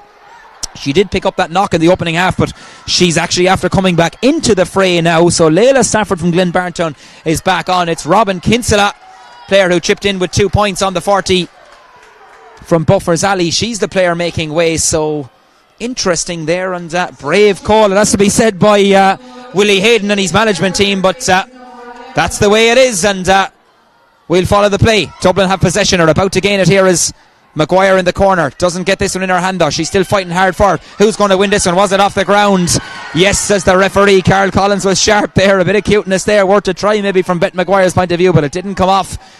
No fooling the Galway referee, and it's going to be a free for Wexford, which is going to be hit by Roisin Egan off her right hand side, strikes it in on the edge of the D. Who's going to win possession? Ball breaks outside as far as Katie Bulger has a chance to get down over the ball. Bulger looks at the post, Bulger strikes, and Bulger strikes it over the bar. We're all square here in UPMC Nolan Park. What a score from the Ballygarrett player. It's our second of the afternoon, and right now it's Dublin's chance to respond. They have possession with Caitlin McKenna, fails to win it. Can she get it on the second attempt? Trying to spoon it forward. Wexford haven't given up the ghost. They were 4 points down a couple of minutes ago. Right now they've tied up proceedings and they're going forward with Layla Stafford as a player off the shoulder. Stafford turning and twisting off her left hand side. She's going for a score, going for a big one. Could work outside. Oh, just slipped off the hands there, the Wexford forwards. Oh, and lurking in there again was the lively Kayla Reddy, who got that goal a couple of moments ago. Ball bounced off her hand there, outside and wide. Puck out going to come from Dublin. That's the custodian there, Mia Farrell. Ball broken down. Now it's Wexford who seem to have all the momentum, and the Slaney side is go forward again. Here's Layla Stafford, 45 metres out from goal. Challenge comes in. It's a legitimate one though from Dublin. They do have possession back. Here's the corner back. That's flicked outside there by Aoife Kane. Sprayed across as far as Gemma Connolly. Connolly has possession. She goes route one. Dublin with runners inside. It's a good ball inside. It's the ball Annie forward with one flick forward. Chance inside if they can get on the end of this one. Was there a pull-back? Great defending there by Wexford. Back there in numbers, and it just pulled on first time there. I don't think it's even going to go. The full-back is going to keep it in play. Leah Maddock has a chance to bend her back, get over the ball. That she does. Flicked outside. Dublin have bodies back here. One of those is Gemma Connolly. Connolly comes across there loosely though on Lucia Goggins, and I think she could go into the referee's notebook here, because it was certainly a couple of feet over the ball there. That particular challenge can't beat the tension on the sideline either. Adrian Fenlon, the Wexford trainer there, and the referee has a word there with the Dublin full forward, of the corner forward I should say, Gemma Connolly. Gemma picks herself up for a yellow card, and it's been far from a dirty game we're at this afternoon. Real sporting encounter. Both sides have really went at it, and don't know what the odds were on extra time coming into this one, but certainly we wouldn't rule it out here in the Minor A Shield final here, as I said, coming to you live on the Electric Ireland YouTube channel, all live from the Kilkenny venue here, the fantastic setting that is UPMC Nolan Park. Dublin trying to win this ball back, very very close to the sideline, far overside, hurled first time, blocked there. It's going to be a line ball to Dublin. Who's going to win it? Nearly 3 minutes of normal time to go, plus whatever Ray Kelly and his management team decide to add on. There was 4 minutes added on in the first half. Line ball going to come from Dublin. Ball flicked forward. Wexford back there in numbers. Who's going to win this one? It's Roisin Egan, the number 7, has possession. Dublin trying to prod it forward. Oh, it's still one inside. Gemma Connolly could get on the end of this one. Connolly has possession for Dublin. She goes forward. Is she fouled? Referee says play on. Can she get a room to swing in the strike? That she has. Ball inside. Dublin have plenty of Wexford have plenty of bodies back there. Have they in their hand? Who's going to win this one? Breaking ball. Who's it going to favour? Maguire trying to get in the tick of it. Wexford have bodies back there. Flick forward. Seems to be a loose pull there. Referee says play on. Picked up by the fullback. That's great play there by Leah Maddock. She's been outstanding this afternoon. Look at the work rate up by Dublin. Maddock has it for Wexford, trying to drive with this one out. That she does, very very close to the sideline, batted back down there by Dublin, very close to the sideline on that far overside. The Dubs have it though, sprayed back into the centre, asking a bit here of both players here. The energy levels, you wouldn't expect to have them in the 58th minute, but these players they've absolutely emptied themselves. A major battle here in UPMC Nolan Park. Who's going to come out? Is there going to be a match winner here come the end of the 60 minutes? Wexford would like to think so. Ball spoon forward, Dublin trying to spoon it out, Wexford trying to get it inwards on the edge of the D. Look at the battling there between Durkin and Katie Bulger, trying to get in the tick of it as well, trying to hang out there. Wexford trying to win primary possession here, absolutely vital. Booted forward there, out as far as Emer Keogh has a chance to get down over the ball. The two number 10s battling hard. Keogh has it eventually on maybe the third attempt, drives it forward. Here's a foot race here between Bette Maguire and her player. Maguire has she in her hand. Oh, just take it away there from her. Brilliant play there by Roisin Egan. Has the ball back into the centre, opening here now for Wexford. Egan leads it to her opposite wing back. That's Roisin McGonigal. Spoon forward, winding up, opportunity for Orla O'Rourke. O'Rourke's effort, this one is going to drop. Keeper bats it out. Chance inside, pulled on. Oh, what a save there by the keeper. Brilliant there as Kayla Reddy had an opportunity. Still Wexford trying to get it in. Dublin trying to get it out. Possession absolutely crucial here. Who has it? It looks like Dublin are trying to kick it out. Wexford there with Reddy. She got the goal a couple of moments ago, trying to spoon it forward. Dublin are back there in numbers. Chance for them to get down over the wall. That they do. Crossing their own goal. A little bit risky there by Dublin. And it's poked straight out, right down the throat as far as Roisin Egan. Back into the centre. Opportunity for Wexford. Here's Goggins, the wing forward. Lucia Goggins batted down. Dublin back there. Great play there by the full-back, and Dublin have possession there. Seems to be a high tackle there on the full-back. That's great play there by Shona O'Ryan. Great defending there, the arts of defending in evidence there. O'Ryan there was a high tackle came in there as she came out. 59 on the clock here in UPMC Nolan Park. We're all square between Wexford and Dublin. That board from Ray Kelly is going to hold up that boards very, very shortly indeed. We had 4 minutes at the end of the first half. I think I maybe got an indication there could be 2 minutes. We'll see what way we go. We'll follow the play though for now. Dublin strike it forward here. Who's going to win this one? Wexford have plenty of bodies back there. Slips through everybody there except Leah McGoldrick, the Wexford full-back. Struck back with interest. This time it's Dublin with the bodies back there, and that's the centre back there. Anne-Marie Durkin, the team captain. Will she be climbing those steps in about 5 or 6 minutes time? Will we be going to extra time? Who knows? Wexford trying to control that ball. Dublin trying to carry it forward. Momentum and possession here crucial. Try to be flicked back there, but it's picked up by Wexford. Dublin, oh what a tackle there. Absolutely textbook there.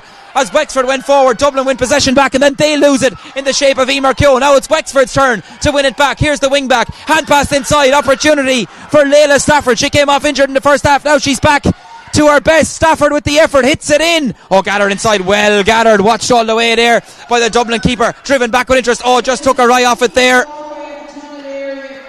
Brilliant blocking there. Now it's a chance for Dublin to bend the back, get over the ball, and driven forward here.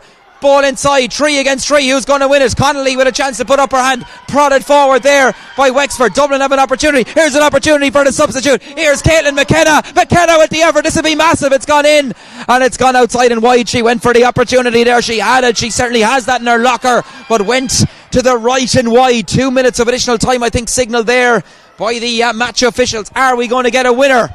Possession here going to be absolutely vital. Who did that come off? Maguire has it for Dublin. Linesman has the flag. Which way is he holding it though? He's holding it straight up, which to me indicates it's going to be a throw ball.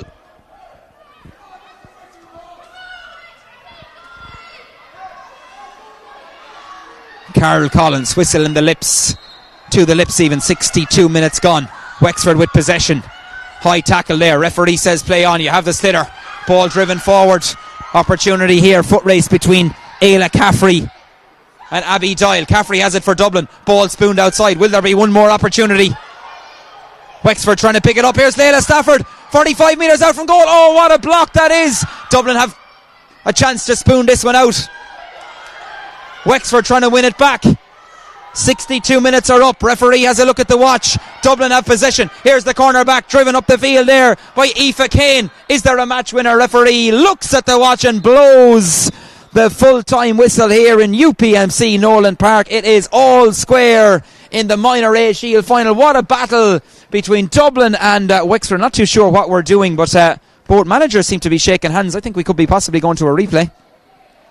Wasn't quite sure myself. That's what you should have to do your research when you're doing these gigs, but absolutely textbook. Both sets of sides absolutely crestfallen out there. It looks like both sets of managers, the way they're shaping up, are not congratulating, nor commiserating, because they're going to have a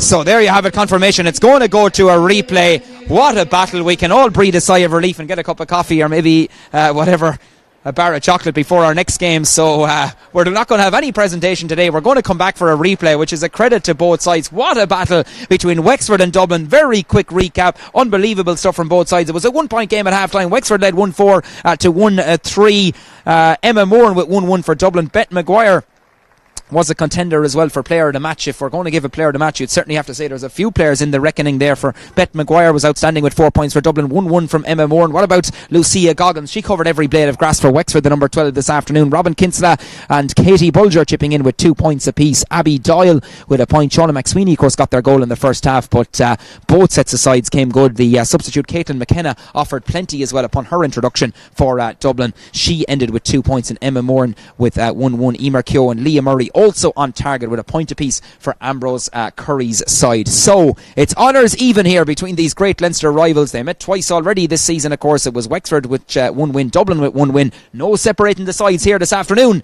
in the Electric Ireland 2024 All-Ireland Minor A Shield Final. It's finished all square. We're going to have to come back for a replay. The full-time score in our first game here in UPMC Nolan Park. And thanks for tuning our way, and don't forget to stay tuned for the minor final between Waterford and Tipperary, which is coming up at 4:30. But we'll leave you with the full-time score from our first game. It's finished all square. Dublin 1-9, Wexford 2-6.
And yes, a very good afternoon. You're very welcome live here to UPMC Nolan Park in Kilkenny. We're looking forward very much to the 2024 All-Ireland Minor A Camogie Championship final, and it is a Munster derby. Tipperary against Waterford will be underway in the next few minutes. Certainly looking forward to this all-Munster affair. It's the third meeting this season between the counties. Tipperary, of course, capturing the Munster final back in February before the Daisha turned the tables on the Premier when they met in the All-Ireland series. It's round 3, you could say, this afternoon, but there is an All-Ireland title up for grabs, of course. Waterford hoping to win the Minor A title for the very first time in their history. Of course, they were here last season, beaten by a very strong Cork team in the decider, Can Mark English, and his charges go one better than at this stage last season. Well, Tipperary are going for their third Minor A title this afternoon. They last lifted it in 2016, so a very interesting battle in store. Delighted to be alongside Daisha Star and Daisha All-Star and Niamh Rocket, who joins us on co-commentary for this one here on the official Electric Ireland YouTube channel. Niamh, huge occasion. You obviously know about, big occasion this for these minor girls of Waterford and Tipperary. All-Ireland final day, the whole build-up, and now just a few minutes away from throw-in. I suppose what's going through the players' minds now, I suppose? Yeah, look, I suppose they're just trying to get a touch in, get a few scores, get confidence up. They're probably trying to have a look around and get used to where they're going to be, what position they'll be on the pitch. These girls are well used to it, though. There's 15 of the girls on last year's All-Ireland team from Waterford anyway, and then the new 15 on it as well, so they're well used to big occasions, and Tip would be similar situation as well, having won the Munster final this year. So we'll go straight into the team lineups. We're going to start with Tipperary, who will line out as follows. They have 2 changes from the team that was programmed. It's Gavin Donegan of Dublin is our match referee this afternoon. So it's Danielle Butler between the posts from Éire Óg, Anna Carty, full backline of Paula Quirk, Aoife Mellerick and Ellie Franklin. Ava Dolan, Sarah Corcoran at 6. She captains the team from Mike Harkey, Boris and Caitlin Tracy, making up the half backline. Lucy Heffernan is number 8 in the middle of the field. She's going to be partnered now by number 30, Leanna Coppinger from the famed Thurles Sarsfield. She replaces Emer Dewan in the middle of the field. Half forward line, Lucy Purcell, Danielle Ryan wears number 11 and Ciara Shelley wears number 12. And the inside trio, pretty menacing Tipperary full forward line. Ava Bevins of Borrisalee wears number 13. She's a daughter, of course, of Tipperary senior hurling selector and coach Michael Bevins. I'm sure he's here in the stand somewhere. Caoimhe Stakelum of Thurles Sarsfield. She got 1-9, of course, in the Munster final meeting between the sides and has been the go-to player for Tipperary right throughout this championship. And number 15, Hannah Butler. She's replaced by Alana McGrath of Holy Cross Ballycahill. So she comes into the fray there. So a couple of late changes there for Tipperary, Niamh, but 2 players, I suppose, one player particularly rings off the team sheet there, and that is the number 14, Caoimhe Stakelum, who, of course, lit up Welsh Park in that Munster final, and as mentioned, is the real, I suppose, go-to player and poses a huge threat in that Tipperary full forward line. Definitely, yeah. Look, you see her on the pitch even there, like she's a tall girl, her touch is in. She's the stalwart there for Tipperary as well. Comes from a stronghold, I suppose. Conor and Dara brothers, I'd say, they just grew up with the hurleys in their hands, so she'd be definitely the go-to woman for them in the forward line. Yeah, big weekend for Tipperary on all fronts, of course. Huge weekend as well for Waterford, who are once again under the stewardship of Mark English, of course, and his backroom team, John Ryan, taking charge of Tipperary. So it's Caitlin Gardner who's been outstanding between the posts, the player from Bricky Rangers. She's joint captain. Alex Healy, joint captain from De La Salle. Anna McGoldrick and Cara Cantwell in the full backline. It's Katie O'Neill, Holly O'Sullivan and Abby Burrows from Portlaw in the half backline. Ali Ferguson of Gaultier and Hannah McGrath from St Anne's combine Ilorna Porca. Half forward line is Emer O'Neill at number 10 from Bricky Rangers. She's had an outstanding season to date. Maggie Gossel, keep an eye on the number 11 from De La Salle. She was outstanding against Cork in last year's All-Ireland final. And Emma Fitzgerald wears number 12 in the inside line. For the Daisha this afternoon, Caitlin Lyons of Butlerstown at 13. Molly Carney, her clubmate, at the edge of the square. And number 15 is Rebecca Farrell, also from Butlerstown. So it's the Butlerstown trio in the full forward line. A proud day for their club this afternoon. Rebecca Farrell, of course, netting a goal last weekend in that victory, in that semi-final victory over Cork, and going back to the semis last weekend, of course, Waterford with that victory 3-9 to 110 in the end over Cork. Psychologically, that was huge, Niamh, to get over the line last weekend, and I'm sure approaching this one with huge confidence today. Yeah, definitely. I suppose after last year's All-Ireland as well, I suppose that was maybe in the back of their heads, qualifying fourth, and Cork having won all their games bar one, drew one of their games with Waterford in the round robin series, so they were probably hot favourites coming into it, but Waterford end up winning well in the end. Cork came back at him. Maggie Gotzel obviously got that crucial goal then when they were a goal up. She scored a penalty, so there's a great spread of scores from the girls. Maggie, Caitlin, even Holly in the backline. There's leaders all around the pitch there, so I suppose they're relishing in the occasion there today, back in an All-Ireland final after last year. Absolutely, yeah. Players will be hoping to learn from that experience. So, as we mentioned, Tipperary here on Merritt as well, and both these teams, they know a thing or two about each other. Huge occasion, a nice crowd gathered in the stand in the far over side as well from our commentary position. Thankfully, the rain has eased off as we pause for Taurán Náisiúnta, Aurán Aveen here on All Ireland final day in UPMC Nolan Park.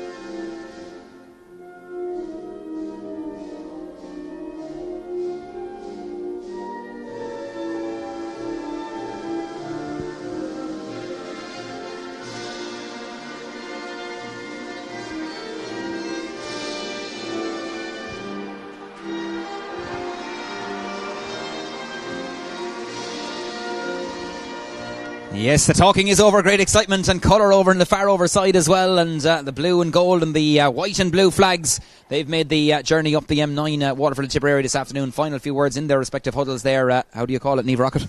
Oh, look, I think it'll be a really, really close encounter. I suppose Tipperary, it's one apiece each.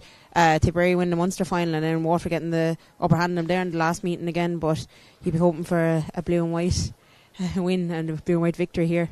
I suppose we're a bit biased, so I'll say Gavin a little bit. Well, you can maybe be biased. I'll try and be unbiased, as they say. But yeah, absolutely. Both management teams making their way over. John Ryan and Mark English with their respective sides, of course, putting on the Bonish Door bibs, and huge amount gone into the backroom team as well. And both these sides primed and ready to perform here. Justin Heffernan of Wexford is our fourth official.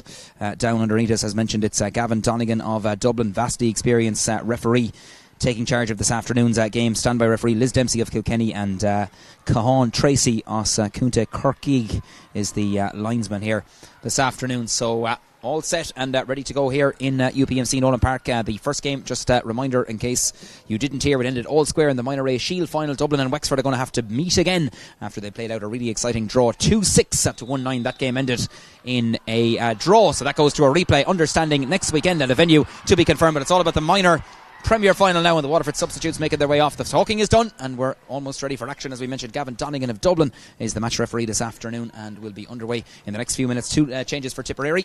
As mentioned, Alana McGrath and Leah Coppinger in place of Emer Dwan and Hannah Butler. So fasten your seatbelts, and straight away I see Waterford have primed an extra player back. Well, it's actually I thought for a second they'd drop back at +1, but in fact it's just the Tipperary cornerbacks. Interesting, Maggie Gostel seems to be picked up by Paula Quirk. So ball in, and the All-Ireland Minor Final of 2024 is underway here, live from UPMC Nolan Park. Early possession for Tipperary, driven in there by Ciara Shelley into the inside line. The pretty menacing inside line insofar as Eva Bevins inside, but well mapped up there by Cara Cantwell.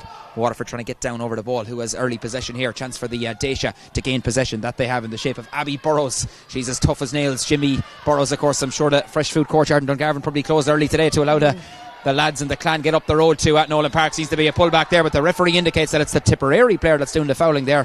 I thought for a second, Eve, it actually looked like Lucy Purcell was being pulled, but Gavin Donegan is closer than we are, and he says free out to Waterford. Yeah, look, it's very intense at the very start there now. Intense stuff. You can see straight away that Anna McGoldrick is picking up Cueva. Yeah, positional changes, a lot of them all over the field. Plenty of noise in the stand in the far side. Chance for Waterford to get down over the ball, and looks like Caitlin Lyons has position right now. It's off as far as Maggie Gostel, still are glued to the hurley. Look at the pace of the De La Salle player going forward. In fact, it is the wing forward Emma Fitzgerald. Emma's effort inside, partly hooked on that one. That's great defending there by Tipperary. And it is Emma Fitzgerald, apologies there, with the red and white helmet there. Just got away from her marker there, but as you say, good pace and good intensity in the opening game, in the opening stages, even though we've only a minute and a half gone. And it's going to be a puck out for Danielle Butler of the Aerogue Anna Carty Club. Going to launch this one forward, gets a clean enough connection on that, dropping on the 65 metre line. Battle for possession. Who's going to win it? Tipperary there. Waterford prodded forward there with the wing back. That's Abby Burrows. Good use of the ground strike. Emer O'Neill, she's been immense so far.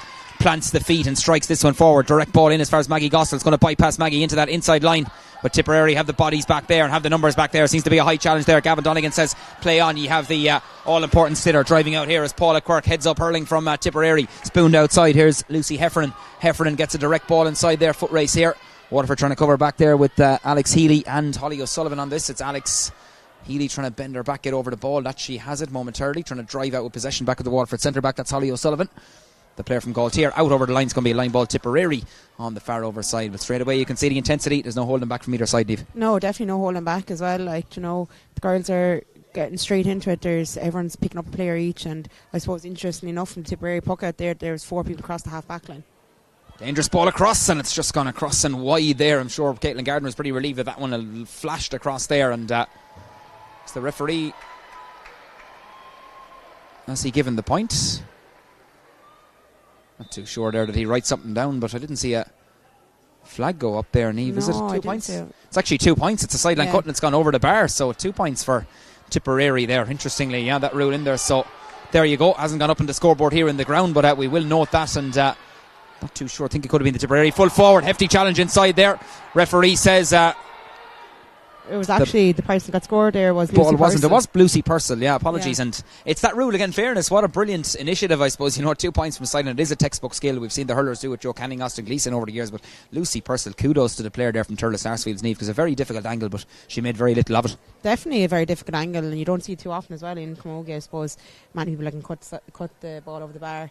Often you see Galway's Rebecca Henley cutting over the bar, but very rarely other than that you would see someone being cut. So super skill and super score, Lucy. We can credit Lucy Purcell to 2 points on that one on the programme as well, which is an interesting one to get used to. But hefty challenge there to Maggie Gostill as well on the far side, but she's as tough as nails. She's going to pick herself up very gingerly, and the end result is, I think Gavin Donegan, he hadn't blown the whistle for free, so he's going to resume with the looks like a line ball to Tipperary. John Ryan, I'm sure underneath us, and his management team would be delighted with that start. John Hadnett, of course, and Aoife McLaughlin as their coaches and selectors. Tip back with possession again. Waterford under a little bit of pressure back there in the rear guard, but that's good pick up play there by Katie O'Neill. Spoons it back as far as her centre back. That's Holly O'Sullivan. Tremore and Galtier linking up down the line. Maggie Gostill, buzz of expectation when she gets the ball, but she's been shepherded out over the line there, and it's a line ball to Tipperary. As you said, you spotted that change. Paula Quirk following her out straight away, and the player from Boherlahan, Duala, not giving Gostill an inch there, just did well, didn't foul her, and forced her out over the line.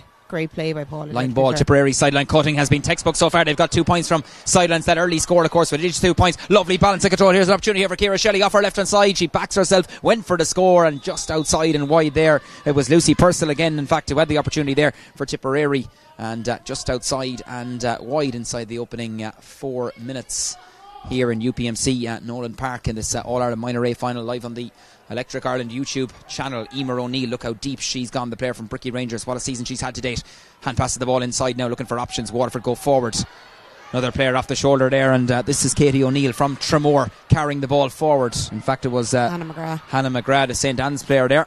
Ball slips. Fitzgerald plants the feet, diagonal ball into the wide open expanses here, and a chance for Waterford there. Just the first touch leaving down could work out though for the Daisha if they can get on this in the shape of Caitlin Lyons. There's an all Butlerstown trio inside in that full forward line for Mark English's side this afternoon, but it's Tipperary who've started the more comfortably here this afternoon. That's not a great clearance, just as I say it, and it's flicked into the space there. Abby Burrows has a chance to get over the ball. Good play by the Port Law player, trying to drive forward there. So Darrell and Lee Welch there making their way in there earlier on. That's the Tipperary management team, like that one there. What a block there, textbook stuff from Ava Dolan there, real clash of the ash stuff. Abby was going forward there, she's as tough as nails, and wins a sideline ball for her side, but great defending there, the art of defending there. We certainly saw it in the first game, we're certainly seeing it now here in the second game. Driven back with interest by the aforementioned Dolan. Waterford should have plenty of bodies back there, can they get in there? Lovely pick up there, rolled onto the stick superbly. Holly O'Sullivan, brilliant by the centre back, nice use of the hand pass. Waterford go forward again, Tipperary doing the policing. Bit of space now for Emer O'Neill, she has a player down the line, but Emer elects to bring it back into the centre. Heads up hurling from Waterford, opportunity here. Ali Ferguson from Galtier drives it in, could be dangerous. Gostill is lurking inside there. Tipperary are back there in numbers, fighting hard as Molly Carney. Tipperary are back there, good defending there, but Tipperary rearguard almost shove each other out of the way, but they do have the all-important sitter, and Tipperary drive it down the line as far as the centre forward. There's the lively Danielle Ryan, very very close to the side, and is it gone out over the line? It's going to be a line ball to Tipperary, says Liz Dempsey, who's the lines person there from Kilkenny on that far over side. But very lively opening, it has to be said. Both sides really going at it in the opening 6 minutes. Hard to take your eyes off this one. But it's Tipperary who lead by 2 points to no score. Incidentally, that sideline cut coming from Lucy Purcell in the very early stages. Of course, a sideline cut then converted, leading to 2 points with the new rules. So could be a vital score come the end of the 60 minutes of this All-Ireland final. Waterford fighting hard to get it back. Tipperary though bare in number. The ball cleared literally straight down the throat of Tipperary rear guard, and there could be an opening in here. Tipperary have an opportunity, must be a goal. Oh, saved by Gardner, she got a hurley to it. What a ball inside there. Tipperary were lurking. It was Ava Bevins who had the opportunity. It's gone out for the game's first 45, but that was direct play there from Tipperary. Route 1, and the player from Boris Ali got in behind. We mentioned it before, throwing, I think, off air, Niamh, that Bevins is certainly very penetrating inside there. Got that in her hand, and only one thing in her mind, but in fairness to Caitlin Gardner, she was equal to it. Yeah, definitely. I suppose that's direct ball is where you're going to do the damage. You see Waterford get the direct ball in there earlier. Mag Gotson nearly got something out of it, whereas when either team is going direct into the full forward line, they're putting pressure on the back straight away, and they're getting a bit of joy from it. Here's the evergreen Cueva Stakelum as scores galore throughout the championship. 1-9, of course, in that Munster final victory over Waterford in Welsh Park when they came down earlier in the year. She's looking for a good start here in Nolan Park in this All-Ireland final, and she's got it. Over the bar it goes in the game's first 45, so it's another point for Tipperary. They lead 3 points to no score. 8 minutes gone. Waterford yet to register. Caitlin Gardner from Bricky Rangers, her mother Siobhan is part of the Waterford backroom team. Tipperary getting all the aces so far, and they have made the lively start. Ava Dolan trying to boot it forward for Tipperary, the Mile Rovers player. Waterford fighting hard there. Possession absolutely crucial. Very, very close to the sideline here, and in the end Gavin Donegan just says, let's calm down, girls, we're going to have a throw in.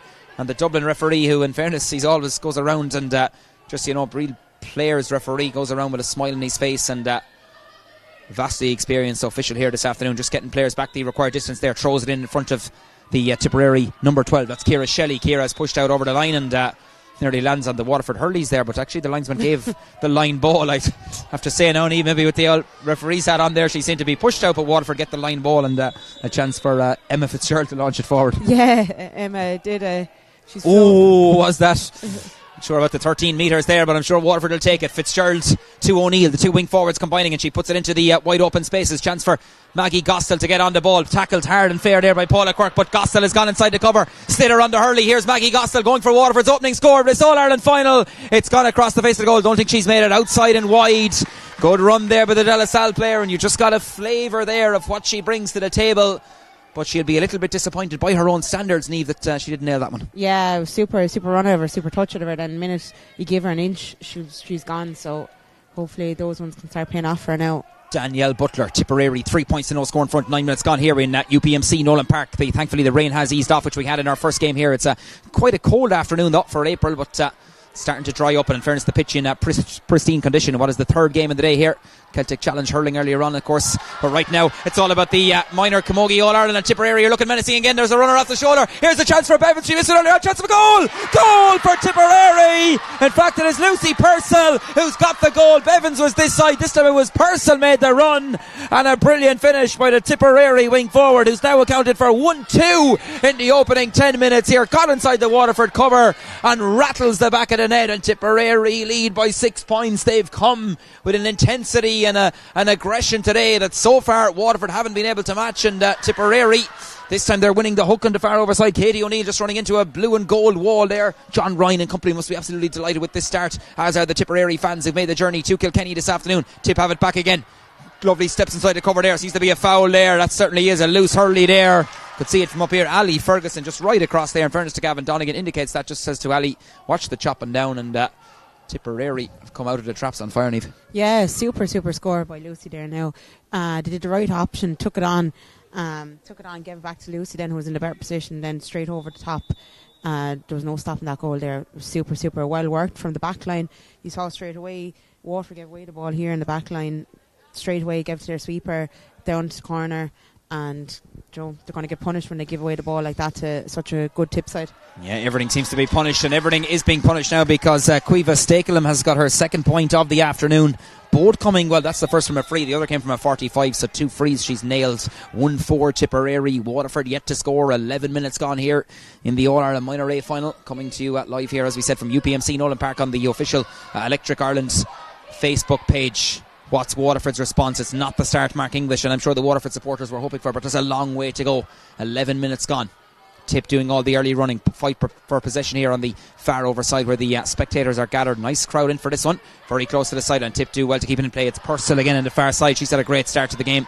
Yeah, I think the extra attention that Cueva's getting there in full forward lines, giving Lucy the chance to kind of get in and getting on a goal there, Lucy and Ava Bevins, then, you know, when there's so much attention going to Cueva, and I suppose Holly's trying to sit in front of Cueva then to mark That's Cueva. what Waterford, just going to say, they're playing a +1 knee, but maybe Waterford ought to use that. But thinking last year's All-Ireland final, there was Waterford where they sat back a defender, but maybe didn't utilise that to its. I know it's easy to probably say it from up here, but right now we'll watch Tipperary attack again. That's Danielle Ryan, the centre forward, batted back down with interest there. It's another line ball for Tipperary there. Again, the intention is it's a route one ball inside the likes of Bevins, Stakelham and Alana McGrath inside there, who started instead of Hannah Butler, who dropped to the bench before throwing. So those two late changes for Tip, Alana McGrath and Leanna Coppinger in place of Hannah Butler and Emer Dewan. Oh, chance here for Tip. Bevins back in the net for Tipperary. What a start, and it's Ava Bevins from Borrisalee. What a finish, ball inside. And when she gets the ball that close in from goal, there's only one result, and not even a quality goalkeeper like Caitlin Gardner could stop that one. What a start for Tipperary. It's a disastrous start for Waterford. 2-4 to no score, all Tipperary. And they have possession again. This time it's the centre half forward. That's Danielle Ryan. Waterford trying to win it back with Maggie Gostel. The Waterford fans trying to rally the troops there. But there's a long way back, but we are still in the early stages. Here's Emer O'Neill trying to go forward, trying to take the fight to Tipperary. And she's literally hauled down there. Thou shalt not pass, really, and Emer tripped there on her way forward. She's going to receive a bit of attention, but I'm sure Waterford will be just hoping now to wind down this one. But huge momentum from Tipperary, and in fairness to Bevins, we spoke off air about her danger. She's a real penetration inside there and got her opportunity there and stuck it with a plum. Yeah, definitely. Like, you know, she's after catching two balls now that have gone in over top there. She's a super hand on her. Even the crossfield ball, really Waterford are kind of struggling with, but it was super take by Ava and super goal as well. Yeah, Tipperary management team and the subs, I see just directly underneath us here, are enjoying what they've seen so far. Waterford in conversation there with Mark English and Shane Dunphy, of course, part of the coaching team. Huge effort gone in by both sides. Huge weekend, plenty of build-up in both counties ahead of this huge occasion. Waterford seeking their first title. Tip, their third in this grade. It's Tip have made the early running though, and they lead. But it's Waterford have possession. That's surely a free there. Well, one inside by Emma Fitzgerald, and one would think here as well, even though we're only in the 14th minute, is Maggie Gostel thinking about having her, do you just get on the score sheet, Niamh, at this stage? I'd say at this stage now, just kind of get on the score sheet, get confidence up. You know, Maggie's a big player, a big clutch player for Waterford, so maybe getting her on the scoreboard now, settling her, bring her into the game as well, and she can hopefully tip away a few more scores with them. Tipperary just looking like such intensity they have there now at the moment, and they're really fighting for every ball. They are using their sweeper a lot better as well. Seem to be. Waterford are off the mark though, and that's a good score by Maggie Gostel, the centre forwards from De La Salle. So Waterford are off the mark from that 21 metre free, and that might just settle down Mark English's side as we hit the 14th minute mark. But it's a healthy advantage for Tipperary, as you can see in your scoreboard. 2-4 to a point. Breaking ball, who's going to win it? Tipperary with plenty of support back there, as Niamh said, first to the ball, and Caitlin Tracy really illustrating that there, very close to the sideline. Waterford trying to bring it in, and Liz Dempsey said that's going to be a Waterford ball. Just getting a bit of luck with that one there, and I suppose you need that on All-Ireland final day. But Tip so far, as Niamh said, they've come out with a huge intensity, something that Waterford haven't been able to answer so far. Hand passed inside by Emer O'Neill, but again asking a lot of Emma Fitzgerald. She picked that one off the ground. Referee says it's okay, it's a legitimate pickup. O'Neill goes again. Good 1-2 here from Waterford. Is there an end product? Emer O'Neill off her right hand side, strikes it in. Side netting there, outside and wide. Decent opportunity for Waterford, decent effort, and Emer O'Neill usually in those positions would nail them, but just unlucky to the right of the post and wide. And I think Liz Dempsey is just going in having a word with Gavin Donegan there. Not too sure was there something seeing off the ball, but yeah, look at stages there as well. I think Emer kind of drifted out to the side and a little bit, like, where she kept running towards goal there. And blood in her legs, blood substitution there. So again, this is the new rule as well. Justin Heffernan there is the fourth official, so she has to come off to receive. Yeah, she has. You can see the blood on the knee. So that rule where you have to come off some more from momentarily down to 14. It's not an easy thing, but they can actually bring on. Linesman is telling you can't bring on the sub until the player is ready. Seems to be a foul there. Referee says play on. Hurled away forward there by Holly O'Sullivan, but only down the throat of the Tipperary defence. Well mopped up there by Lucy Heffernan, who's pulling the strings there for Tipperary. And in fact, Sarah Corcoran, the captain, having a big role there as well. Bypasses Ava Bevins inside. Chance for Waterford to clear their lines in the shape of Cara Cantwell. Good play with a goal tier player. Relieves the pressure for the Dacia, but only down the top of the Tipperary defence. Was it out over the line? Well kept in play. Hitting hard there. Waterford. Ava Dolan for Tipperary, and the referee says the ball was thrown, says Gavin Donegan, and that's going to be a free to Waterford. Yeah, I suppose Waterford need to try to move Tipperary around, and need to try to get their ruffle up their feathers and try to pull them from their shape because they're very comfortable on the ball. They're very good strikes to the ball. That's all the way up from their minors all up to their seniors. Emer O'Neill down as far as Maggie Gostel. Inside to the Waterford full forward, and that seemed to be a loose one there, but referee is happy enough to leave the play to develop. Chance for Hannah Farrell just trying to get down over the ball. She was one of the goal scorers, of course, in that semi-final victory, that big victory over Cork in Kilcommon last weekend, but referee has stopped play and is going to throw it in. Emer O'Neill, that knee, the blood in the knee was cleaned up fairly quickly there, so she's back into the fray, and we're going to have a throw ball here. There's no standing back there. Rebecca Farrell in the tick of it as well. Ball thrown in by Gavin Donegan, our match referee from Dublin. 17 minutes gone in the opening half. Players on the ground. Who's going to come out with this? I think we're going to have another throw ball. Referee says actually a free out. Ball handled on the ground there. Rebecca Farrell, the unfortunate player there. Referee says free to tip. And they launch it forward in as far as that pretty lively forward division where Ava Bevins and company is situated. Danielle Ryan trying to prod it forward. Waterford standing tall there. Great clearance there. Holly O'Sullivan part block on that one, but there was enough latitude on the strike from O'Sullivan to get it to her teammate. That's our clubmate Emma Fitzgerald from Galtier on the far side. Look at the work right there by Tipperary. Waterford pleading on the far over side for a free there, but Gavin Donegan says play on. O'Sullivan back again, fibre the jersey, tested there, but here she goes forward on the 45 metre line, has a hand up for advantage. I think he's going to come back for that. Now there could be a good advantage here because Waterford are gone inside the D. Good scoring opportunity here for Caitlin Lyons, and Lyons gets it over the bar. Is it Rebecca Farrell? It's Rebecca Farrell in fact who's got it over the bar. The Butlerstown player, the Butlerstown Judy, all Butlerstown contingent in that full forward line, and Rebecca Farrell gets Waterford's first score from play, Niamh. Yeah, super score. It's exactly when they ran it. Emma Fitzgerald's getting on a lot of ball there now. She's causing a bit of disruption to Tipperary backline there. So when they ran at them there, Tipperary looked a bit under pressure. Breaking ball, Emer O'Neill favours the Bricky Rangers player. Waterford beginning to get a bit of momentum in the last minute or so. O'Neill going forward, bypasses the would-be challenge of Danielle Ryan, drops it inside, could be dangerous. Farrell inside lurking. Can Waterford get a touch on this? Still going to be kept in play, is it? Seems to be a battle inside there. Oh, Tipperary down over the ball there, somehow picked up there, very, very close to the end line, and Tipperary drive out with possession. Referee says play on. You have the all-important ball spooned outside as far as Sarah Corker, the player from Mike Harkey Boris, strikes it down the line, bypasses there. Waterford have the players back there. One of those is Katie O'Neill, the Tremor player. Lovely sidestep inside, but great hook there. Absolutely textbook play there by the Tipperary wing forward. Lucy Purcell, she's got 1-2 this afternoon. She may have been scoring as well, but look at the work right there and the tenacity to try and win that ball back, and Tipperary get the line ball as see John Hadnett there makes his way in, issuing the instructions to his side. Great work right there by Purcell.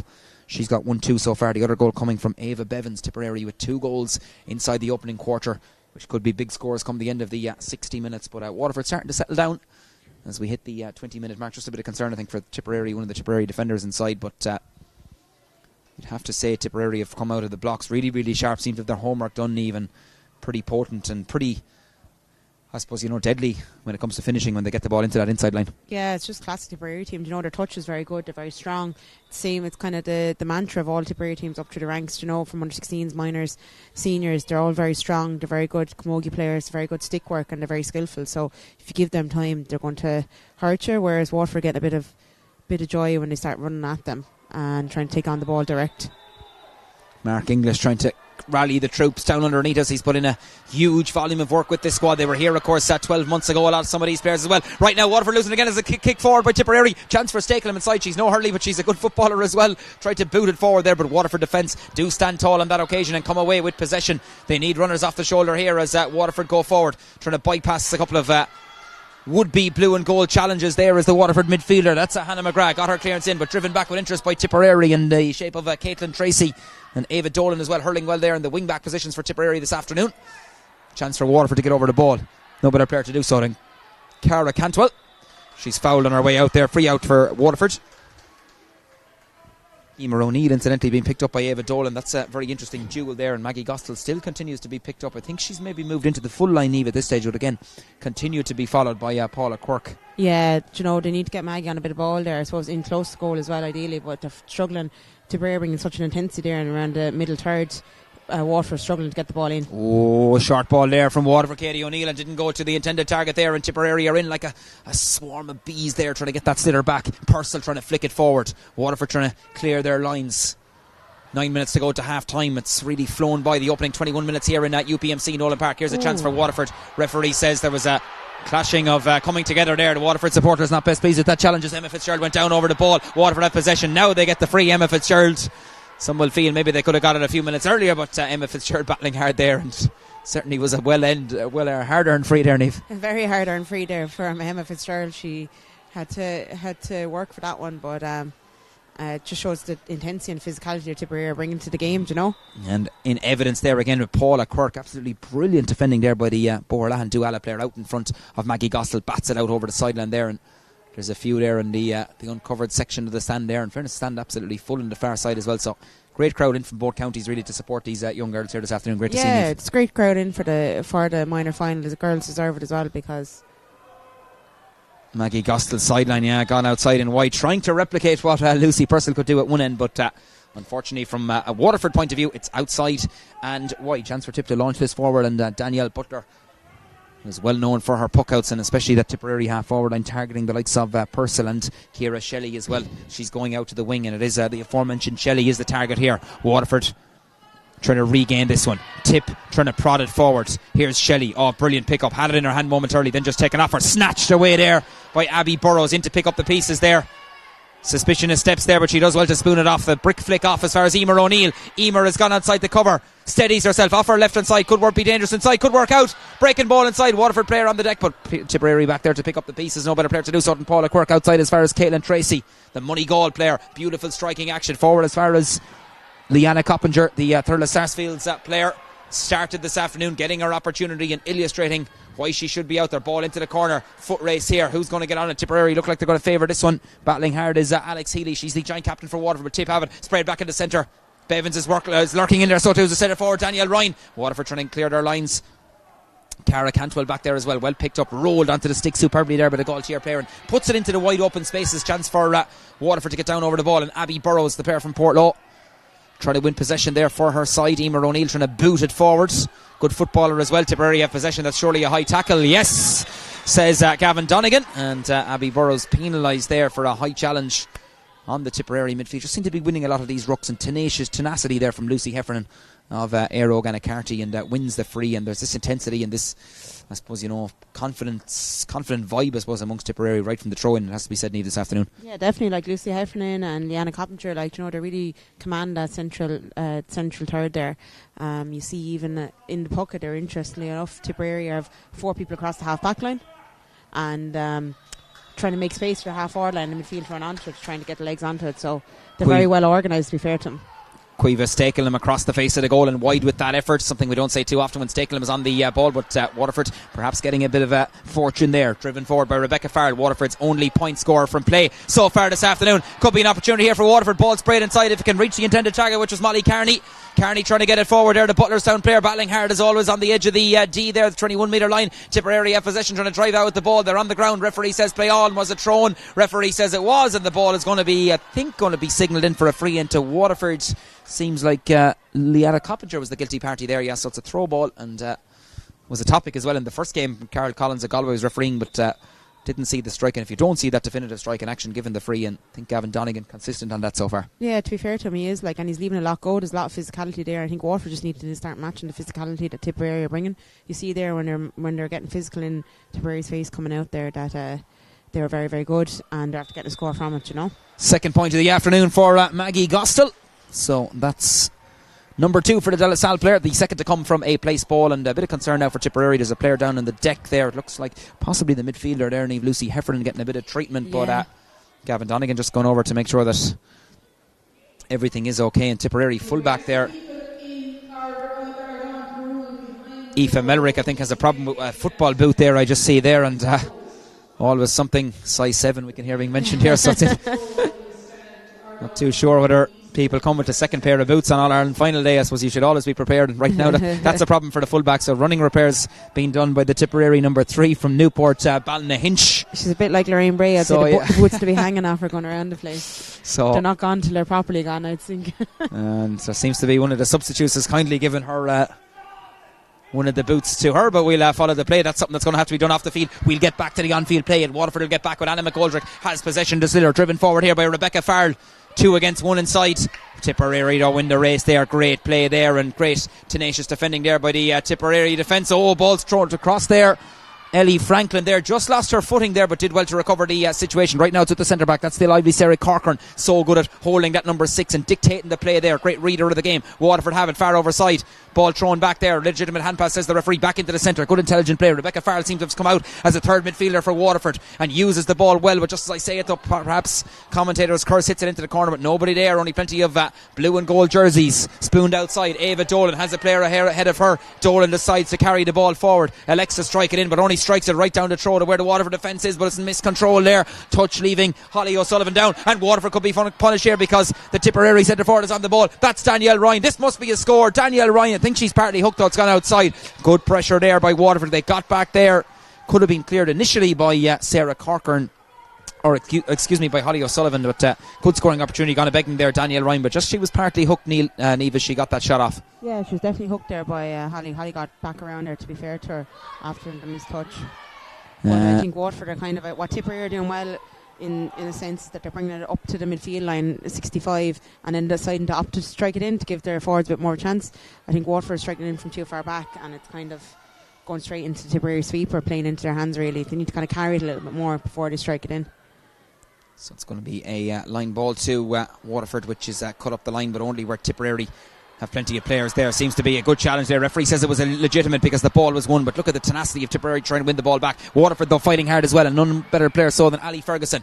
Can she get the ball in back to her clubmate there? That is Emma Fitzgerald, blocked down there. Waterford maybe standing striking there, and Tipperary showing that pace and showing that tenacity. Ball into the corner. Battle between Quirk and her marker there, and Paula Quirk gets the free out there just as Maggie Gostel got the ball and was heading goalwards there. But must say Paula Quirk there at number 2, she's been outstanding in the Tipperary defence. Yeah, she's really proven havoc there, really tight on Maggie Gostel there. It's not an easy task marking Maggie on any day, so Paula's doing really, really well. She's very up for it, and she's not giving Maggie an inch there. So she picks herself up, as does the Waterford wing forward Emma Fitzgerald, just receiving a bit of treatment there. So I said there was no holding back from either side. So a couple of, as you said, Gavin Donegan leaving the play go as well, which I think the players welcome as well, and the fans certainly really playing their part and trying to raise the decibel levels here in UPMC Nolan Park. Waterford drive forward. Fitzgerald again pleading for a free there. The Waterford fans, referee says play on back as far as Katie O'Neill, and the Tramore player puts Waterford on the attack in as far as Maggie Gostel. The one player Waterford want on the end of the move. And in the end, that's going to be a throw ball. And you could see Tipperary just communicating as well to keep one player back inside. Waterford seem to be playing, looks like Caitlin Lyons inside and trying to get a direct ball in, maybe on a one-on-one situation. But Tip so far have marshalled the defence. Yeah, they're super in defence. They're very well organised, to be fair to them. If there's a different person, there's not even a direct sweeper each time. There's a different sweeper that they have, but they always have someone in front of the just interestingly as well, Cueva Stakelham, where she's situated, Neve, directly underneath us, and referee says for a bit of dissent and brings the ball forward here. Gavin Donegan. Waterford have possession there, and Lucy Heffernan is going to bring that ball forward. So the Dublin official says not having any of that, and an extra 13 metres there, which Waterford will be really disappointed with, and a chance for Cueva Stakelham, who just really brought Anna McGoldrick right out here, and he literally in front of our commentary. It was very, very interesting, and then tries to spin away when Tipperary attacks. So they're just constant movement really in that Tipperary inside line. Definitely constant movement. I suppose she's trying to gather a bit of space for herself to go direct. She's left-sided, so she's hoping for making a run from this side. She can get onto her left side then and hopefully get a strike over.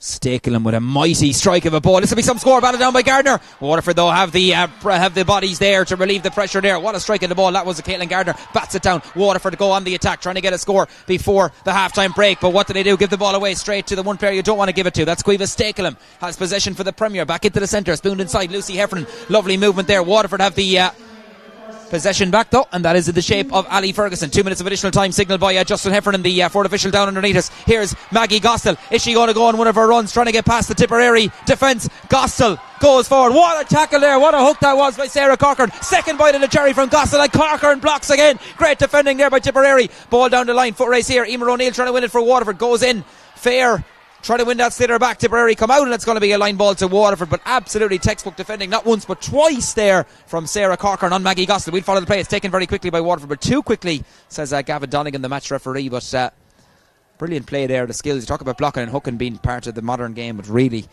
executed brilliantly there on successive occasions by Sarah. Sarah is brilliant there, to be fair. Like, she's really leading from the front. I suppose that's why she's captain, putting in the hooks there, and the blocks never give up at all. And it was super skill, and it's good as a score to Tipperary from the other side if you're stopping Maggie from getting a score down for Waterford side.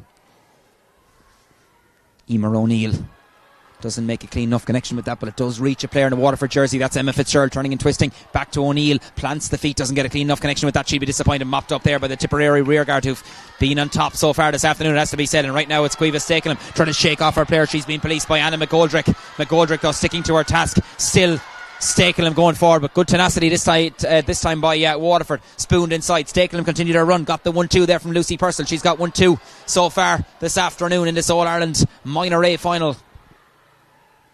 Lyons back there for Waterford. Look how deep Caitlin Lyons has gone. The number 13 way back in defence. As I said, she seems to be out around the middle as a third midfielder sort of for Waterford. Abby Burrows trying to kick it out. Tipperary trying to get it in as 30 minutes on the clock. As we hit the 30-minute mark, 2 minutes of additional time signalled. Waterford have possession. Rolled up onto the stick there by Abby Burrows. And the referee has blown the half-time whistle here in UPMC Nolan Park. It is a 7-point game at half-time. Tipperary 2-4. Waterford 3 points. Waterford with it all to do in the second half, but Tipperary, I'm sure John Ryan and company will be absolutely delighted as they head to the dressing rooms at half-time. The goals for Tipperary: Lucy Purcell with the first goal, and Ava Bevins also raising a green flag. 1-2 for Lucy Purcell. Cueva Stakelham with 2 points. And for Waterford, Maggie Gossel has got 2 points from frees and 1 score from play. Just the lone score from play, which will be disappointing for Mark English, and his charges no doubt coming from Rebecca Farrell. So Niamh, quickly, I suppose, there's not really only one team in it in the first half. Tipperary 7 points up at half time, and I'm sure John Ryan and his management team will be much the happier heading to the dressing rooms. Yeah, definitely. I see Aisling Bonner has gone inside now into the dressing rooms there, so maybe Waterford think of making a substitution, but Tipperary are definitely the dominant team here. They're very organised in the back. They're very good. They're tight in the defence. You see Paula Quirk is man marking Maggie Gotzel. She's very, very tight in her. You see the super blocks that Sarah Corkin is putting in. And then in the midfield line, Lucy Heffernan and Leanna Coppinger, they're just really commanding it and really running at Waterford's defence. Waterford need to kind of, I suppose, run with the ball a little bit more and not strike it in as quickly and try to put pressure on Tipperary defence. But Tipperary just look so dominant, and they look so I suppose clever on the ball. Their touch and their tenacity and their intensity, it's just really unmatched by Waterford at the moment. So it's a half dominated by Tipperary. They're well in control here at the break in the Electric Ireland All-Ireland Minor final here. The half-time score in UPMC Nolan Park. It's Tipperary 2 goals and 4 points. Waterford 3 points.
Yes, you're very welcome back to UPMC Nolan Park as the teams make their way out for the second half. I do expect a couple of changes as Waterford introducing a seed number 19 making her way out towards the referee. That's the Ballyduff upper player Niamh Ryan.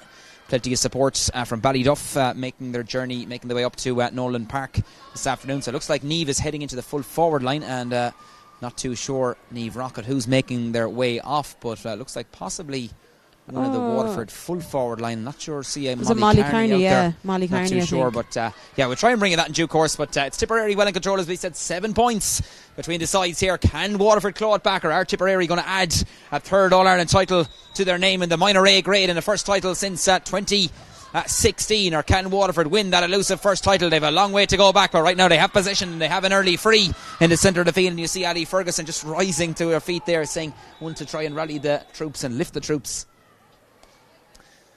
In the second half, ball into the corner. Waterford need a good start to the second half. First of all, they need possession. Here's Caitlin Lyons. Good play by the Butlerstown player. Is she going to take on her marker? Ball back outside. Back out as far as the substitute. That's Niamh Ryan. The Ballyduff upper player strikes it in. Niamh Ryan, first effort. She's only on the field. I thought it was going over the bar, but it's gone outside and wide. Decent enough effort there. Just outside the wrong side of the post, though. Right and wide. But Waterford straight away looking a bit livelier in the second half. Yeah, they started off a lot stronger, look a lot more organised now as well. Look like what they're going to do. They've kind of gotten to grips with it, and you see Queeve Stakelum has gone out wing forward there now, so maybe they'll be targeting her for puckouts as well. So Stakelum, as Niamh pointed out, gone out the field. That is the number 30 for Tipperary. Leanna Coppinger started along with Alana McGrath, just in case you're wondering there, as Emer O'Neill is hauled down there, stopped in her tracks. She's down in the ground receiving, needs to get a bit of treatment here, but just stopped there in her tracks and wins the free. One thing Emer O'Neill brings, not afraid, running at the heart of defences, and certainly drawing the foul there, and chance for Waterford to eat into that Tipperary, which is a healthy advantage of 7 points.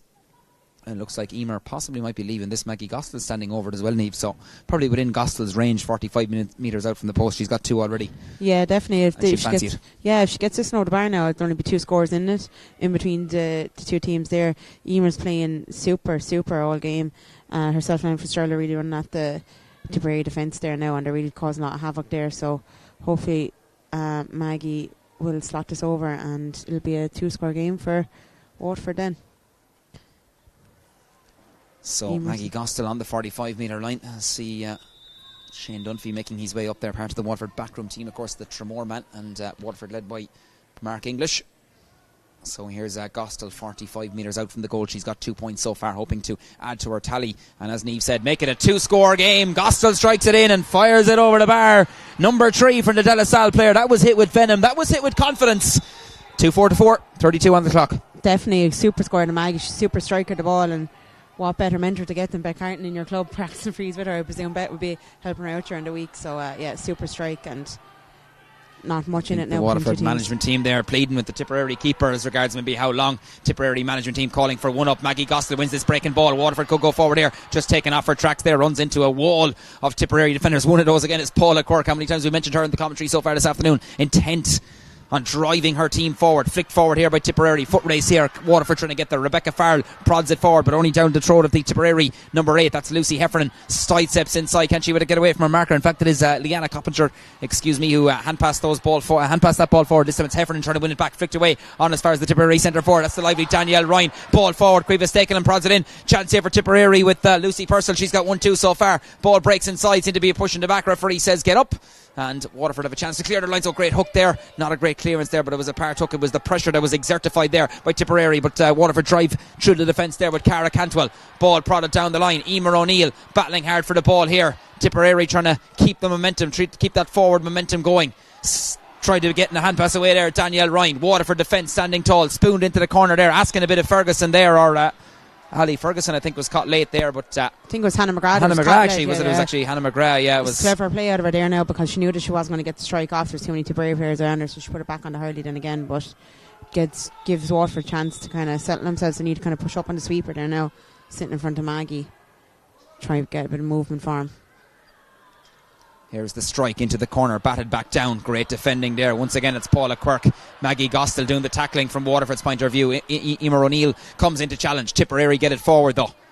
Players beginning to slip as well on the surface. A little bit greasy from earlier on that shower rain we had in the opening game, the Minor A Shield final, which ended in a draw between Wexford and Dublin. Who's going to win this Minor Premier final? Tipperary so far looking good to do so. Seems to be a high challenge there. Referee says play on.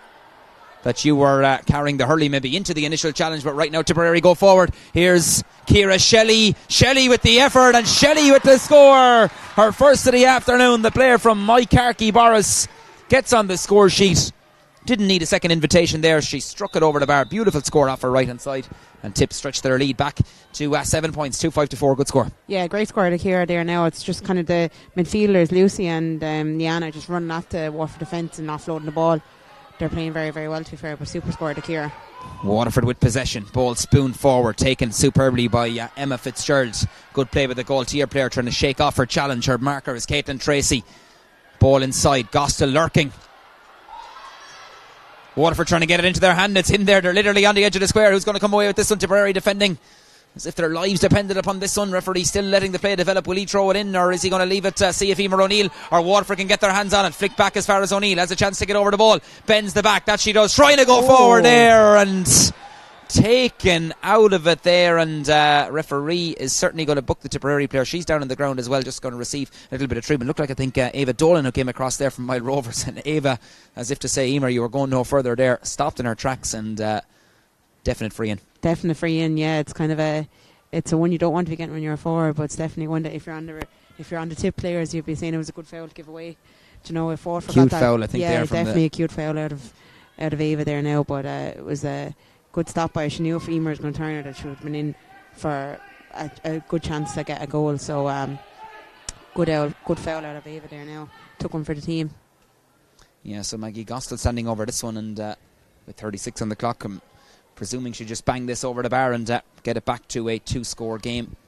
Dolan is picking herself up very gingerly, the player from Mile Rovers. So Maggie Gostel, Tipperary dancing around in the goal end as well, but Maggie is probably intent on putting this one over the bar. Goes for goal! Oh, saved inside by the Tipperary defence. She went for the juggler, and Tipperary were equal to it.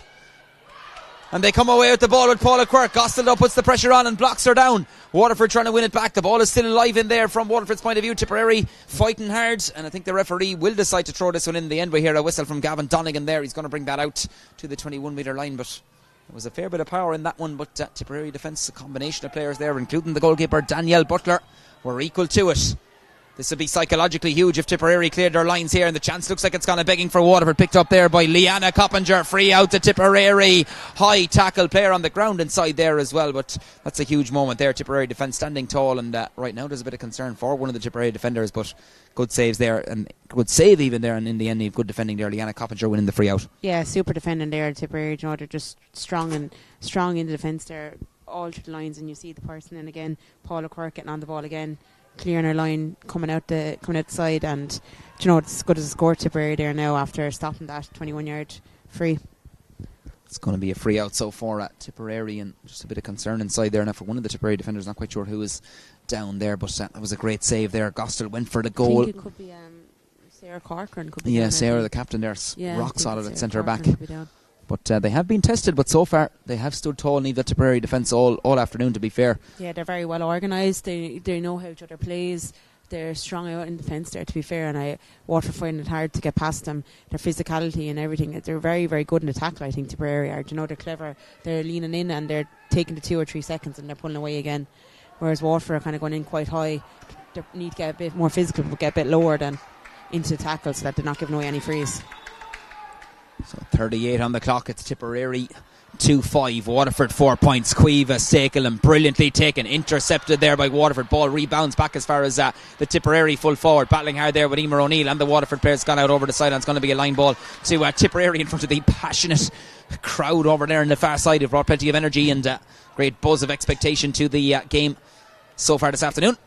Stakelham, clean enough connection. Tipperary have an overload here, have runners off the shoulder. Here's Lucy Purcell. One look at the post from Purcell, drives it inside of Kayla Gardner, will shepherd that out over the end line and wide. So chance for Waterford to reset and launch this one down the field. Here's Gardner, takes it quick, good use of the short puck out as far as Katie O'Neill evades that part hook and drives it forward down as far as the forward line where Emma Fitzgerald and company are situated. Back with Tipperary, driven back with interest. That's Lucy Heffernan, could be dangerous inside.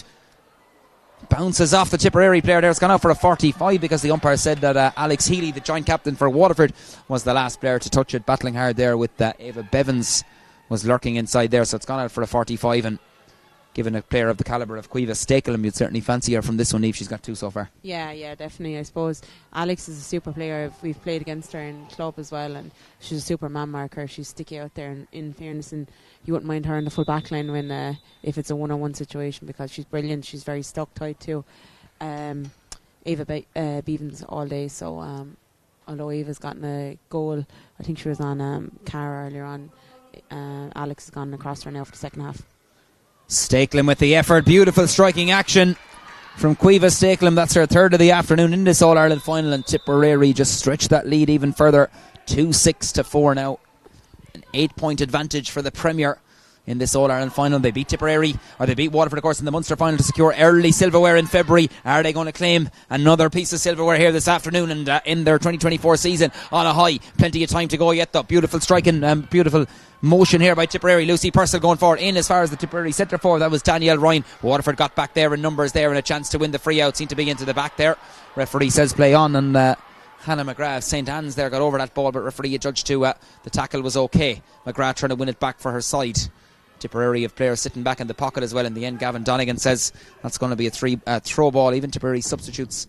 I see down warming up underneath us. Yeah, looks like Waterford warming Ali up, Ferguson, getting another sub as well there, Niamh, underneath us. I'm not too sure who it is, but Ali Ferguson and Hannah McGrath getting through a lot of work there. Not mightn't be getting on a bit of the ball, but doing a lot of tackling and moving with the ball, to be fair. Chance here for Tipperary. Here's Leanna Coppinger trying to step inside that initial cover. Back as far as the danger player, Cueva Stakelum. Lovely use of the flick pass over midfielder. Plants the feet. Lucy Heffernan strikes. And Lucy Heffernan gets her first score in this All-Ireland final. The Aero Anna Carty player. Beautiful action, but what about the vision and the presence of mind from Cueva Stakelum? Flicks the ball across to Lucy Heffernan, and she nails it. Great score. Yeah, looks definitely. like Chloe Morrissey is coming on in the next couple Morrissey. of minutes. Yeah, big moment for the Kappa Quinn player, who certainly will add plenty of pedigree to that Waterford attack. Right now they need to win the ball back, and Waterford trying to throw caution to the winds. It's a 9-point gap. It is a long way gap for Mark English's side. 42 on the clock, 2-7-4, and right now we are going to have that Waterford substitution. It's Chloe Landers is going to make her way off, and it looks like the cornerback here, Cara Cantwell, going to make her way off.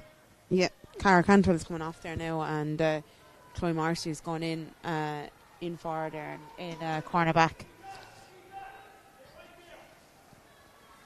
Waterford need to decide to kind of push up, I suppose, now in the second half there now. Do you know, with the gap widening there, there's 9 points in it now, so be trying to throw caution to win maybe, and throw Holly Sullivan up. Do at Leisure Forest, we did them last year maybe against Cork, and try put pressure on the Tipperary backline. They're very strong there, to be fair. So Cara Cantwell makes her way off. Confirmation of that substitution. She worked hard in the Waterford rearguard, but they've been constantly under pressure here by a very prolific Tipperary attack so far this afternoon. Right now it's Waterford driving the ball down the field, but only down to throw to the heart of the Tipperary half backline, led by Caitlin Tracy. Back into the centre. Here's Lucy Heffernan switching the direction of play over to the far overside. Early test here for the new player in. That's Chloe Morrissey trying to bend her back and get over the ball very, very close to the sideline. Linesman says ball still in play. Waterford trying to retrieve the situation. Need to get that ball up the field and get the likes of Emer O'Neill and Maggie Gossel on the ball. But in fairness to Tipperary and to John Ryan, they've had their homework done this afternoon. They've come with a game plan and they've executed, one would say, to perfection so far this afternoon. Line ball to Waterford though, and they have the chance to get up the field. But even looking around the position from up here in our bird's eye position, Niamh, in the commentary box, Waterford just with 2 players literally inside their own 65, inside the Tipperary 65 metre line, which I think Waterford really need to kind of shove up at this stage, really, to throw caution to the wind a little bit. But in fairness, as I said, they're not being allowed to do so by a very prolific Tipperary side. Right now, a chance for Caitlin Lyons to get over the ball and strike it forward up as far as Emer O'Neill and company. The breaking ball favours the aforementioned O'Neill. Can she get this in her hand? She has it in her hand, looking for space. Driven into the corner. There's a foot race here, but Tipperary again just sweeping across well. As you said, Niamh, they read these situations so well, and they've been very, very prolific so far this afternoon. Ball driven down the line. Lovely one-touch play there by Lucy Heffernan into the corner. Spinning out of that traffic there is Lucy Purcell. She's got 1-2 so far, hoping to add to her tally. Effort comes in. Caitlin Gardner watches it all the way. Battle down inside. Waterford have possession here. It's going to be cleared out there. Referee playing an advantage, and that is okay, says Gavin Donegan, because Waterford do win the possession. Ball prodded forward. Right now as far as Maggie Gossel. She's been picked up by Paula Quirk. What a tackle there by the Tipperary number 2. Gossel does well to win it back, but it's going to be a line ball to Waterford. Yeah, super play there now. It was actually Elena McGrath there that was getting the ball, got to strike off on Caitlin. They had to put off the stop, but super play by Alex Healy. Emer O'Neill Hand pass forward as far as Maggie Gostel. Was she pushing the back? Referee says play on. Waterford trying to go forward. One feels they need a score. This one is going to drop in dangerously. Tipperary goalkeeper is out sharp. That's great cut play by Danielle Butler. Shakes off the would-be Waterford challenges there and strikes it off her left hand side. Mounting another attack for Tip. Battling hard here as the Tip centre forward. That's Danielle Ryan. Seemed to be a loose swing there. Referee is happy enough to wave play on, and referee says that's onto the back there, and it's going to be a free to Waterford. Another substitution for Waterford. It looks like Aisling Bonner, player from St Anne's, of course, clubmate of Niamh Rockets, and of course student in St Declan's, Kilmac Thomas, so she makes her way onto the fray. Yeah, she's super player, super skill with her there. So it's Rebecca Farrell making way. Would be known, of course, for her appearance in Ireland's Fittest Family, of course, earlier on this year. So when close to winning that final, I'm sure she'll be hoping she'll have more luck this afternoon. But so far it's Tipperary on the scoreboard. Niamh are leading that one, but certainly is a player, and very young player as well. Minor, I think, for the next maybe 2 years. But Emer O'Neill has a chance now. She's going to launch this in, and Tipperary player trying her best to interfere with Emer O'Neill. Does it affect her? Emer, that's a smashing strike at a ball. It's going to drop inside. Where is it going to break? I think it's gone out. It's gone out and wide, says the referee. Yeah, Aisling is super. She's brilliant in the air as well, to be fair to her. She's a super hand on her.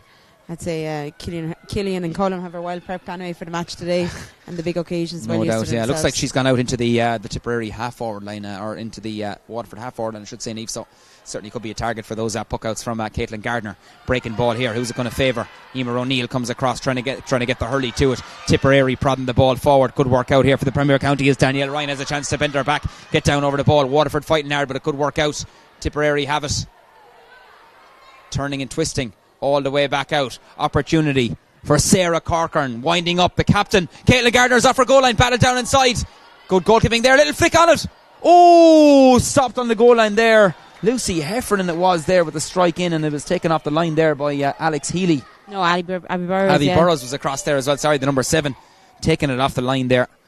And again, Tipperary looking very menacing and almost sort of a panic anytime the ball goes into that Waterford full back line, and it's a 9-point lead on that scoreboard, and in the 47th minute, and one would say it's a long way back for Waterford. Yeah, definitely a long way back for Waterford. I think that they're struggling to get the ball. Tipperary are very strong, physical, and they're very well organised. So Waterford, I think, need to spread it out a bit. As we said earlier on, push up the field a little bit, try put Tipperary under pressure. They're striking it from too far back, or striking on their own 45, and Tipperary are just sweeping across, reading the game very, very well like they do. And they can start a defence and put the Waterford back straight away under pressure again. Opportunity for Caoimhe Stakelum to add to her tally, and usually when Caoimhe is standing over the ball, you're nearly writing down the score. What a superb effort. Fun number 4 for the Thurles Sarsfields star, and Tipperary lead by 10.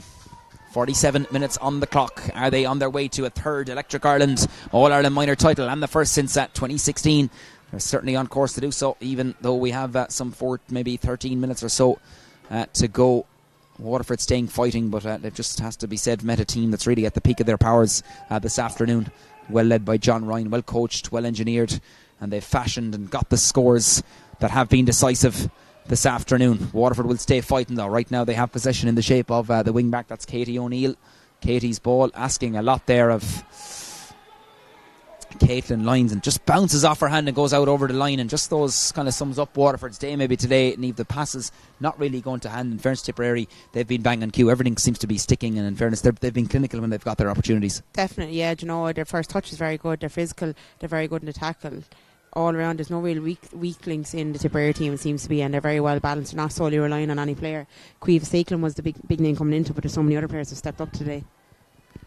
Chance for Waterford to clear their lines. Tipperary is that they're keeping the forward momentum going and trying to keep that scoreboard ticking over. Danielle Ryan trying to get it forward. Waterford doing their best to stop there. Easier said than done. Ball flicked across there to Caoimhe Stakelum, got a shot off there, but good intensity there by the Waterford backs to put her off and out over the end line and wide.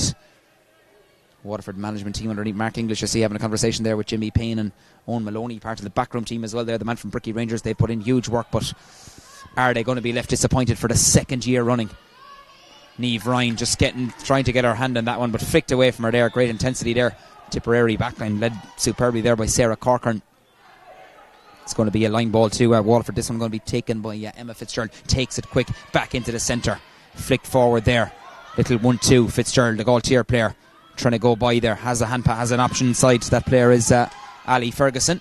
Spoon down the line. Here's Niamh Ryan, the player from Ballyduff Upper. Niamh trying to carry the ball forward. Met hard and fair with the Tipperary rearguard. Back into the centre, but again, it's a bit of overplay there from Waterford and forced backwards and passed out there. Great defending there. That's the captain. There's leadership there to the highest point from Sarah Corcoran. Drilled down the line, and referee says, there's a player gone down there, and don't look like the way there that the Waterford forward Emma Fitzgerald went down there, and straight away there was concern. I'm not sure, was it just a little bit of the way she landed there?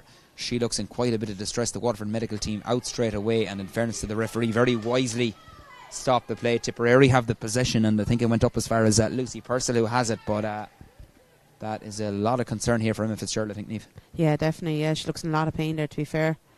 Oh, she's not too... Seems to be the shoulder. Not too sure. Was shoulder, it a shoulder blade or... It's like she fell down towards her head and to her shoulder. I think she's going to be thankfully, okay. Yeah, I think she's as tough as nails, in fairness, so she picks herself up very gingerly, so thankfully that's okay. So we are going to resume, I would think, Niamh, there from it. I thought Tipperary were going to have an indirect possession there, but referee happy enough to wave play on, and the referee says that's a free up to Waterford. High tackle there by the Tipperary centre forward Caoimhe Stakelum.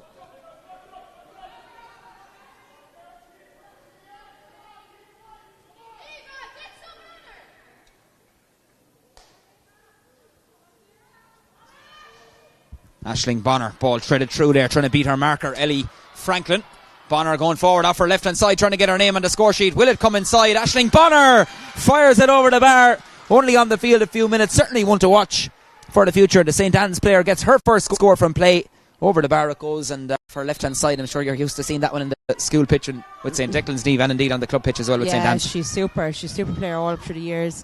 For such a young player as well, she's involved with their school under 18 team and everything last year. She's super, and really good attitude as well in training as well, to be fair to her.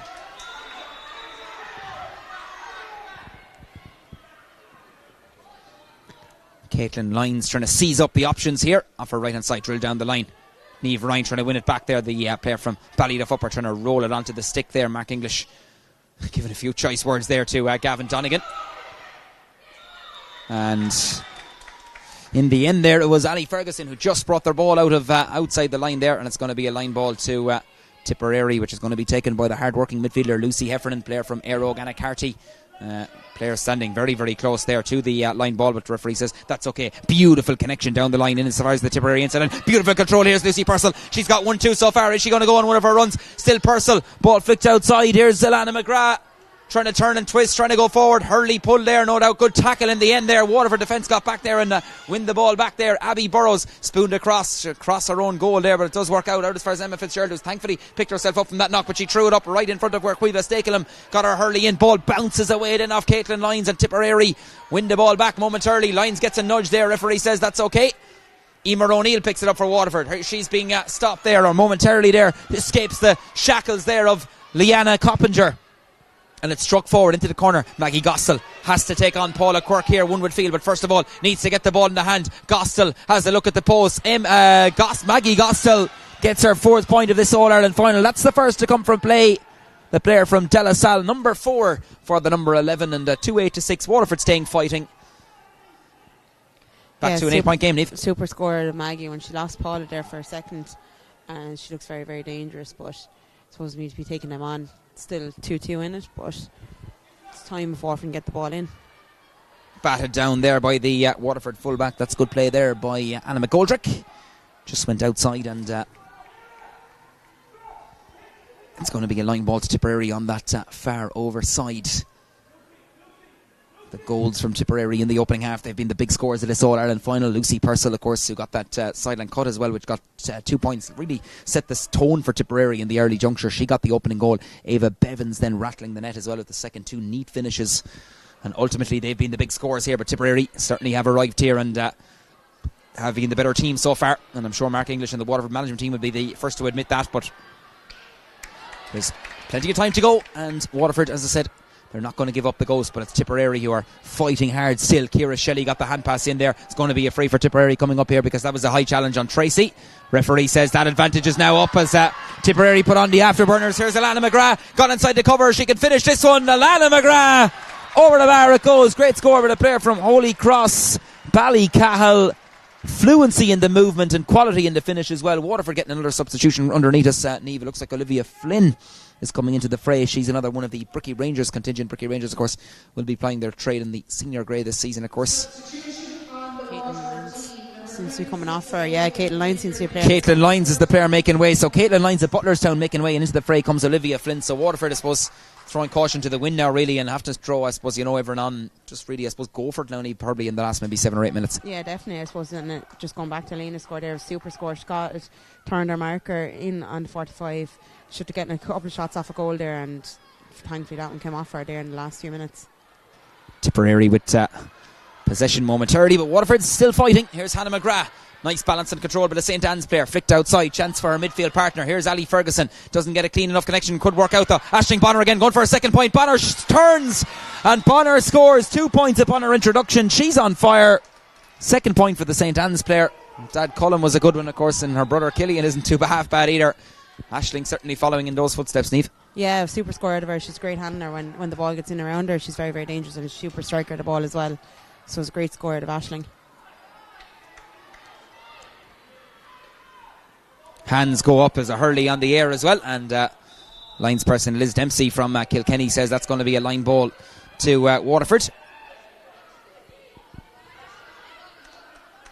Driven down the line, Aisling Bonner, great touch, trying to drive past her player there, gets the strike in despite the tenacity there and the efforts of Lucy Heffernan. Could work out for Waterford. Inside as far as Olivia Flynn, trying to go goalwards. Tipperary back there in numbers, well spooned out of defence there, and Tip have looked very composed and very lively since the ball was thrown in at 4:30 this afternoon. Katie O'Neill trying to skip the ball forward for Waterford. They are battling hard though, and that's taken forward there by the Waterford midfielder.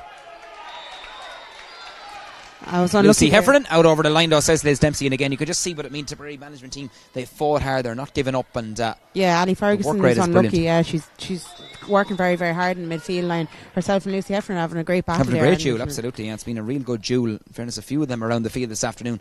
These teams of course know each other well from meeting twice earlier on in the year. One victory each. Waterford winning the All-Ireland Series game, and that was in the group stages. Tip winning the Munster title. Are they going to add, as we said, another piece of silverware here this afternoon? Emer O'Neill and Waterford will hope they have a thing or two to say about that come the end of the 60 minutes, but it's going to have to be an amazing comeback if Waterford are going to get themselves back into it. Maggie Gostill is one player who can provide that. Waterford need to keep that scoreboard ticking right now. They have an opportunity, and it's taken by Emma Fitzgerald of Gaultier, who gets her name on the score sheet. She's deserved that for her work rate so far this afternoon, Niamh.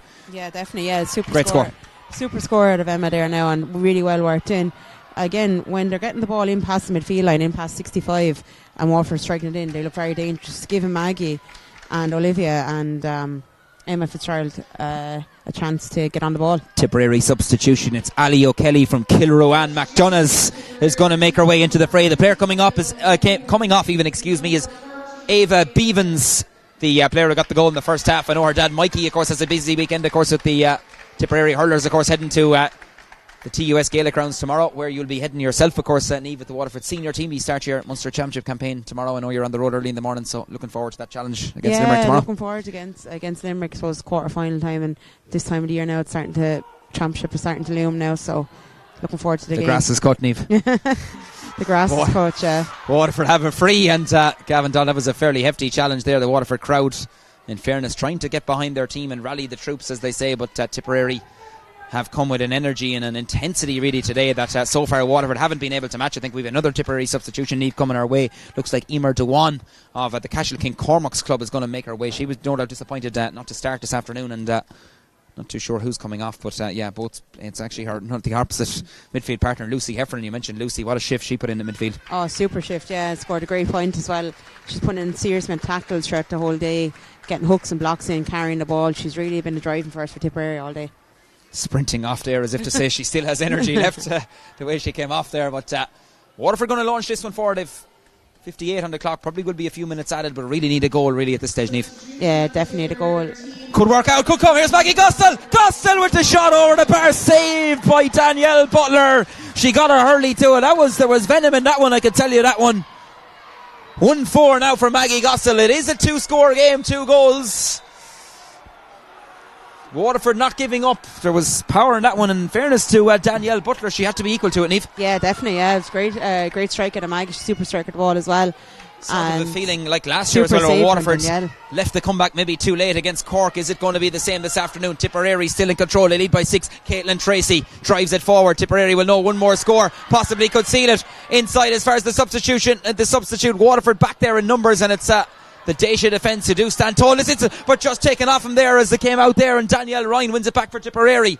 Waterford trying to get it out. They know they have to get the ball up the field. I didn't see a board go up yet from Justin Heffernan. 59 on the clock. Waterford fighting hard, driving out with the ball here. Referee has the hand up for advantage, and he's going to bring it back for the free.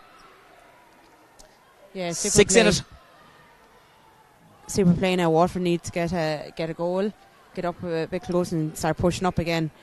Caitlin is coming out taking the free there now, and they're pushing Holly up now, who's playing sweeper now, and pushing her up the field. I think Waterford, as you said, Niamh, just really throwing caution to the wind. I see Justin Heffernan in conversation there with the lines person there, Liz Dempsey. So the board is going up. We'll get an indication what's added now, Niamh, in a couple of minutes. But underneath us there now. 6 minutes at a time. Interestingly, 6 minutes at a time there, which loads of time from Waterford's point of view. Aisling Bonner trying to win it back. Battling hard there with the Tipperary number 6, the Rock. That's been Sarah Corcoran this afternoon. She's been pulled and dragged free out to Tipperary. Tipperary management team just telling Sarah to cool it down a bit. 6 minutes of additional time, in case you didn't get that, here added on in UPMC Nolan Park. So it's a lot of time. Still plenty of time, Niamh, to claw back that 6-point lead. Definitely plenty of time there now, but like when you have like Sarah Corcoran there coming out with the ball and winning such a crucial free there, it's very hard for Waterford to break that defence. Very, very close to the line. Both sets of sides. They've given it everything here in UPMC Nolan Park. Waterford trying to get the ball forward. Tipperary another score could possibly seal it. Hand pass inside is legitimate from Lucy Purcell. Waterford need the ball back. They have possession. That's with the fullback, Anna McGoldrick. They're a long way from home though. Forward as far as Niamh Ryan. Back as far as the centre back, Tipperary number 6. She's been rocked. Sarah Corcoran, loose swing there. Niamh Ryan thinks she could be in trouble here, and Gavin Donegan indicating straight away that was a little bit loose, and Niamh trying to plead her innocence there, but again, Corcoran absolutely rock solid at number 6, and Ryan I think is going to see yellow here, Niamh. Yeah, you see the way Sarah Corcoran would be a captain for Tipperary, but it was a very loose swing at Niamh Ryan there. I think a little bit of frustration as well, straight across Sarah Corcoran's arm, so yeah, right, getting a yellow card there. Right down on the knuckles there, and I think you felt that one early from up here, Sarah Corcoran though.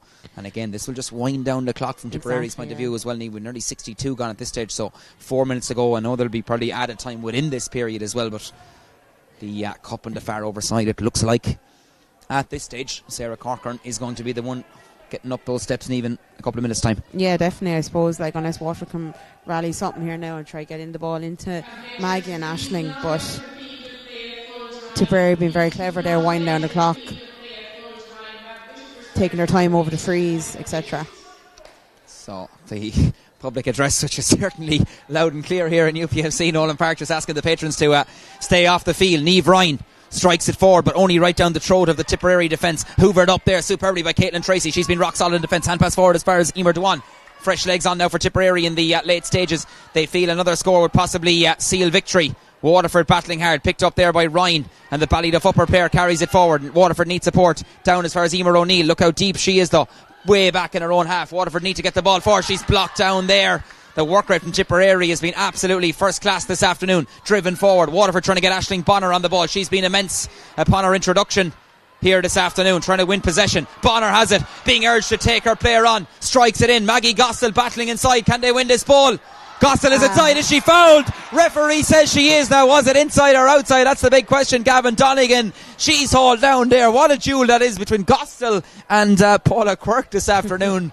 Maggie Gostill won that one. I think she was on the edge there. I think it's going to be a 21 metre free. Waterford probably need to go for a green flag here, Niamh. Yeah, definitely 21 metre free. Thinking that Maggie's hitting it kind of waistline out last time, and Tipperary after saving it, so she probably needs to go low. You'd be trying to think that one of the Waterford guys now are going to try to stand in front of the goalie, try to distract him a little bit, maybe stand in front of the goalie to try to... It has to be low. One would feel 63 gone and hope Waterford maybe they'll be hoping they could win back primary possession. Tipperary dancing around the side. Gostill throws it in. Oh, doesn't make it inside. Bonner's flick. on the goal line, still trying to be booted in. Tipperary back there, flicked away out at the side there. Chance kind of begging there, and Tipperary come away with it. Was that the moment where Waterford had a chance to get themselves back into it, but Tipperary have the all-important possession. It was stopped on the line there, 2 or 3 attempts, and Tip come away with it. Ball struck forward there. Was there a late tackle there? Referee says play on. Gostel came across there. Tipperary player on the ground there. Looked to be a late challenge. Referee says play on. They go forward. Brilliant block there by Waterford. They're not giving up the ghost here. They're trying to drive forward with every opportunity. In fairness to Paula Quirk, though, she wasn't long staying down because she's straight back up to it there. No, thought she was hardy outstretched. Straight away what a battle, because I felt that one from up here. Tip go forward. This one could see that there's a part hook on that one. Is it going to stay in play, or is it going to carry out over the end? And it does carry out over the end line there. Unfortunate there from the Tipperary. Took number Lucy Purcell there. Waterford staying fighting. Here's McGrath. Hurley tap from behind there. Referee says play on. That's Emma Fitzgerald. Fitzgerald strikes it in. The clock is ticking though. 64 on the clock. In as far as Gostel. Waterford have to head goalwards. Emer O'Neill is the one player who can carry the fight to Tipperary. She's pushed in the back, and it's a free in there. And the Tipperary defence, Caitlin Tracy dancing up there to say there was very little contact in that one. This has to be driven in. Has to be driven in quickly as well, Niamh, because there's 65 minutes on the clock. Maggie Gostel being told she should to go short, really. is she going to take a quick one? Yeah, exactly. She takes it quick. Oh, Emer O'Neill just took her eye off that one at a critical juncture. Still could work out for O'Neill. Trying to go forward. Can she get room to get the shot off? Strikes it in. Tipperary back there in numbers. Tipperary with possession, and they strike it out there. The Premier County, are they going to be the Premier Minor champions for 2024 and win that first title since 2013? And that's going to be a line ball to Tipperary. Nearly as good as a score at this stage. Waterford had their opportunities there, but we tick into the final couple of seconds. The 66 minutes have almost elapsed here in a mammoth battle here in the All-Ireland Minor final. A draw in the first game, but it looks like we are going to have Sarah Corcoran going up to accept that trophy in the next couple of seconds. Tip, tip, tip is the chant on the far side. They're waiting. The amateur whistlers are calling on Gavin Donegan to blow the full-time whistle. Waterford with the possession. Ball cleared forward. Tip have it back though, and they go forward again, showing plenty of energy, even though we're in the 66th minute. Another score with Sela Watt defending there. Waterford got back in numbers. Great block there by Abby Burrows. Still fighting hard. Waterford with possession. It's with the wing back. That's Katie O'Neill. Spooned outside. Emma Fitzgerald, 1 point to her name so far. In fairness to Waterford, they haven't given up the ghost. They've stayed fighting. Driven forward. Aisling Bonner, what a game she's had upon her introduction. 2 points since she's come on. Emer O'Neill and Bonner trying to fight for the ball. Referee has another look at the watch. Rolled onto the stick. Emer O'Neill. Waterford have to get the ball in there. Maggie Gostel moving inside. Tipperary out in front. Gostel trying to flick it forward. Tip have it back. Struck up the fields. Referee still leaving play go on. We've almost played 67 minutes here in UPMC Nolan Park. Driven down as far as Niamh Ryan. Bypasses Niamh. Chance for Caitlin Tracy to get over the ball for Tipperary. Was she pushing the back? Referee says play on. Ryan wins it back for Waterford. She's heading goalwards. Strikes it in off her right hand side. It carries in. It's going to go all the way in. It's going to go all the way over the bar. Good score by Niamh Ryan, the player from Ballyduff Upper, gets her name on the score sheet. She's worked hard since she's come on. I know she picked up that yellow card, but she's got a score. Very, very good now since she's come on, to be fair. Everyone down in Ballyduff will be shouting her on. She's worked hard. And puck out comes. Tipperary are saying the time is up, and Gavin Donegan blows the full-time whistle. Tipperary are the All-Ireland Minor champions for 2024. They've captured their third title, and in very impressive fashion, it has to be said. 2-9 to 10 points. They say goals win games on All-Ireland final day. They are absolutely crucial, and they greet each other with gusto. It's heartbreak for Waterford for the second year in a row, but Tipperary are overjoyed. Brilliant victory for the Premier. John Ryan has led them to the promised land, and the goals in the first half from Lucy Purcell and Ava Bevins have been the pivotal scores here for Tip this afternoon. Heartbreak for Waterford and for Mark English and his charges, but you can see what it means to Tipperary. They dance for joy, and they will be accepting that trophy in a few moments from Sarah Corcoran. But just a final word, Niamh, from yourself before we leave you go and take in the presentation. Tipperary certainly deserving winners, 5 points in the end. Waterford kept battling, but there's no doubt about it. Tipperary fully deserving All-Ireland champions. Yeah, Waterford battled hard throughout. They never gave up. You know, they kept plucking away scores, especially in the second half as well. However, Tip were just so organised. They're clinical in the tackle. The goals they got in the first half, I suppose, were the difference between the two teams. And they're very organised, and you know, they're deserving winners. Like, you know, they were brilliant loads of players played well. Paula Quirk was absolutely superb today. Sarah Corcoran, Lucy Heffernan, and then obviously Ava Beavens and Quiva Stakelum and Lucy Purser with that sideline and that goal were just a difference between the two teams today. Certainly so. So congratulations to Tipperary. Do indeed stay tuned. We'll be bringing you the post-game presentation, and the very best luck, Niamh, to yourself and the Waterford seniors in Limerick tomorrow for that Munster quarter-final. Tipperary. Before we do leave you go though, Niamh, I nearly forgot about our Electric Ireland player of the match. Many contenders on both sides, but if you're to give us your final verdict. Yeah, there's many contenders on both sides. I suppose Lucy Purcell was very, very good in the first half. She got 1-2 on that super sideline from play, but I suppose I'd be looking at either Paula Quirk or Sarah Corcoran, I suppose, for the woman of the match. You know, they were a stalwart. She's the captain of the team. She won crucial frees coming out. Was their launch pad for the defence, I suppose, and she was consistent throughout the whole game for Tipperary. She's a super player. And I suppose, she's definitely deserving of one match, Sarah Corcoran, today. Sarah Corcoran, congratulations. Player of the match from Mike Harkey Boris. Tipperary are the All-Ireland champions. Tipperary 2-9, Waterford 10 points. We'll have the post-match presentation, and also we'll grab a word with the winning manager and the player of the match, Sarah Corcoran. Perfect.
Dublin, I think. Yeah, Dublin. I think it was. Really, you guys are for Dublin. I know, I think I stayed on until. Are you leaving set or are you? Leaving, so yeah. So are you hoping to pick up to Dublin and get something?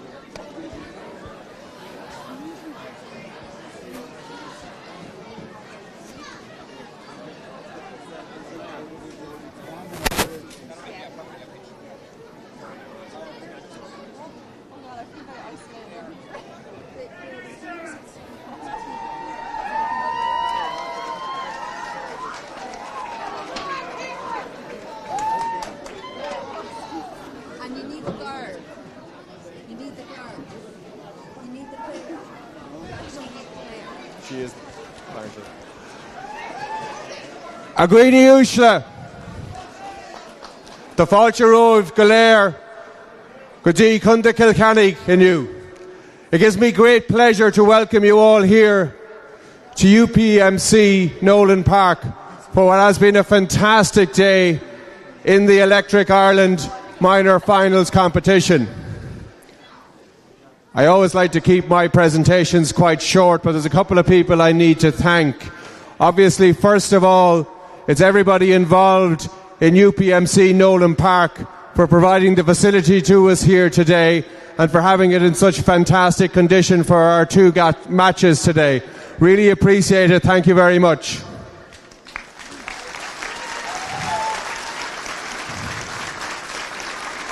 I want to thank the referee, Gavin, and his officials, as a team officials, for a super job today. There was no speech earlier on because obviously there was a draw, but I'd also like to thank Carol and his officials for the job they did in the earlier game. So thank you very much for all the officials today.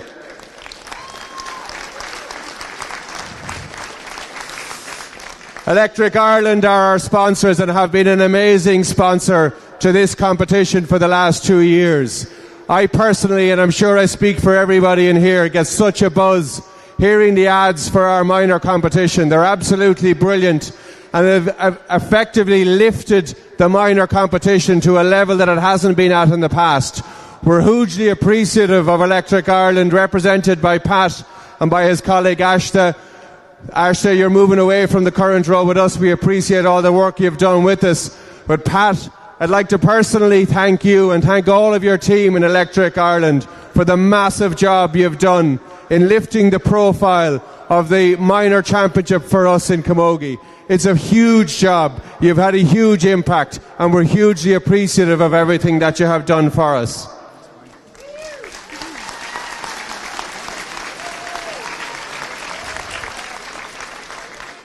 There's two presentations. The first one is for the player of the match. It has been made somewhat easier by it being the one person who will receive both presentations. So Pat is going to make a presentation to the Tipperary captain, Sarah Corcoran, player of the match.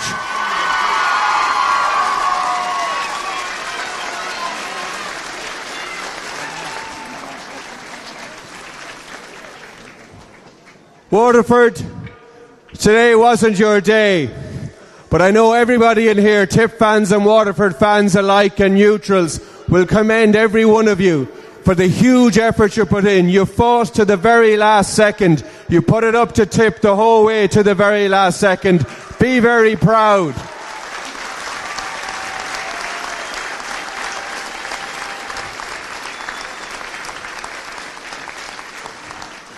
Tip, fantastic performance.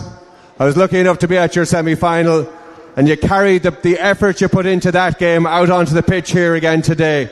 Huge congratulations, and without further ado, I'm delighted to present the trophy to your captain, player of the match, Sarah Corcoran.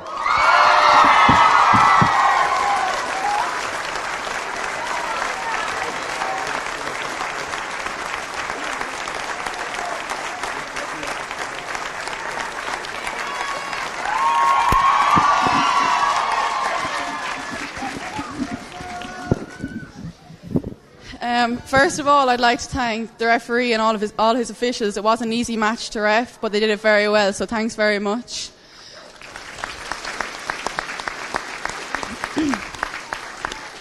I'd like to thank Kilkenny County Board and all the stewards and behind the scenes staff today for making Nolan Park an absolute excellent pitch and field to play on today.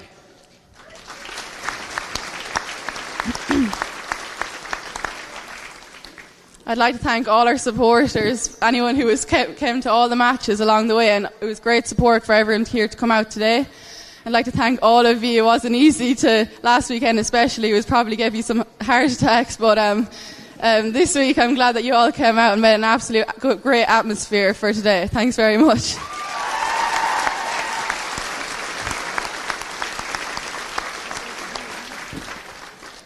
To our management, you stuck with us for the last, I'd say, about 4 years, and I'm glad that we can finally get you something. I'm glad that we got the Munster, and that we can give you back the All-Ireland, that we can finally bring it home to Tipperary.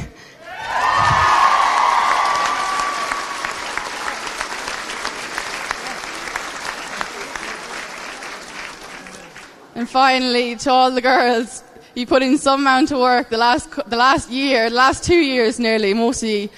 And I'm glad that you put in absolute 100% all year long, and that you can get this, and you can celebrate now tonight.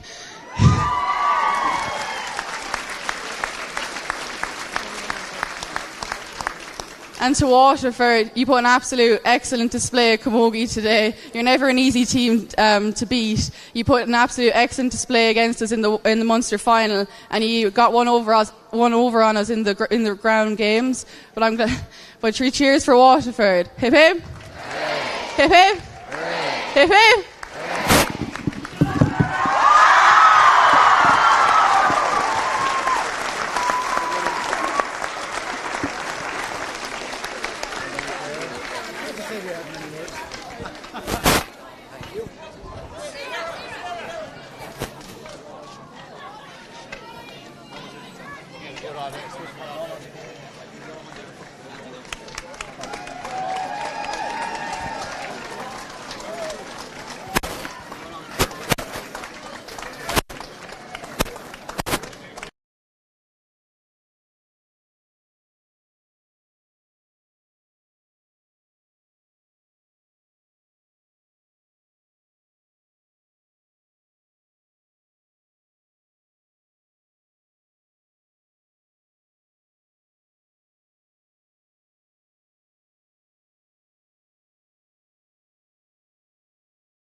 Yes, we are live from pitchside now, and Tipperary have just hoisted the All-Ireland Minor A title. We're joined by captain of Tipperary and also the player of the match, Sarah Corcoran, and also by the victorious manager, John Ryan.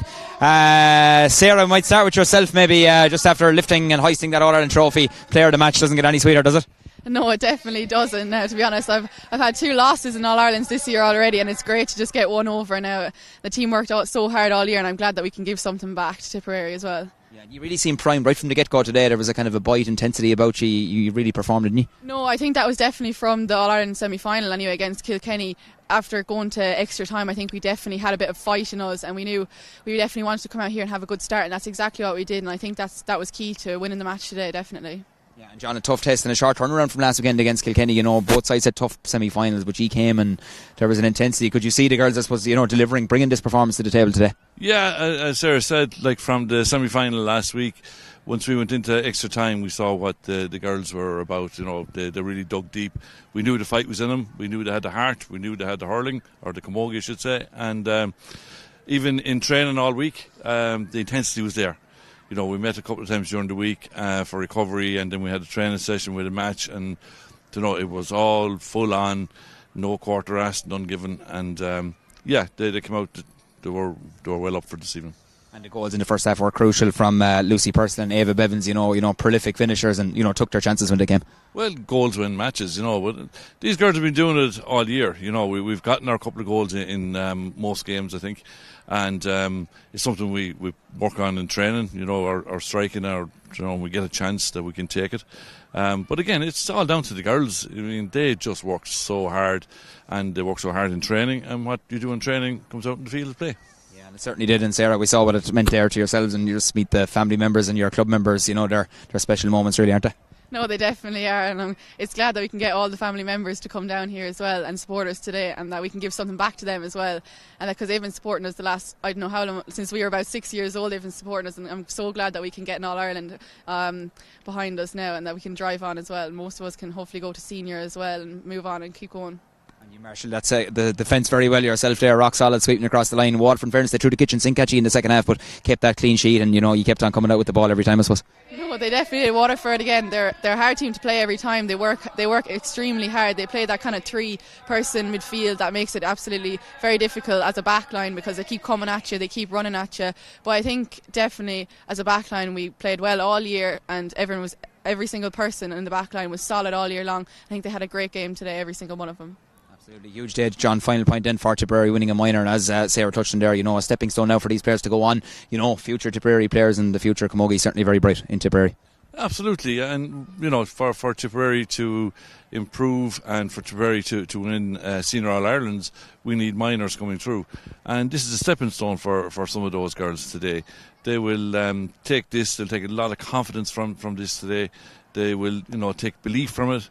They have a camaraderie there now that will last them their lifetime. This is something that they will remember well into their lives.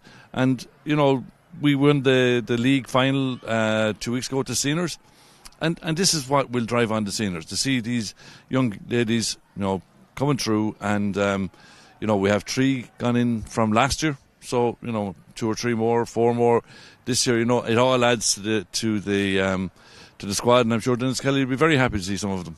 I'm sure he will. John Ryan and Sarah Corcoran, lads, go enjoy the celebrations. Thanks for joining us on pitchside, and congratulations on your victory. Thanks to John Ryan there and Sarah Corcoran, our player of the match from this afternoon's Electric Ireland All-Ireland minor final. Heartbreak for Waterford for the second year in a row, but it's Tipperary who deservingly take the title here in UPMC Nolan Park. So thanks to everyone for tuning in, and we'll talk to you again soon.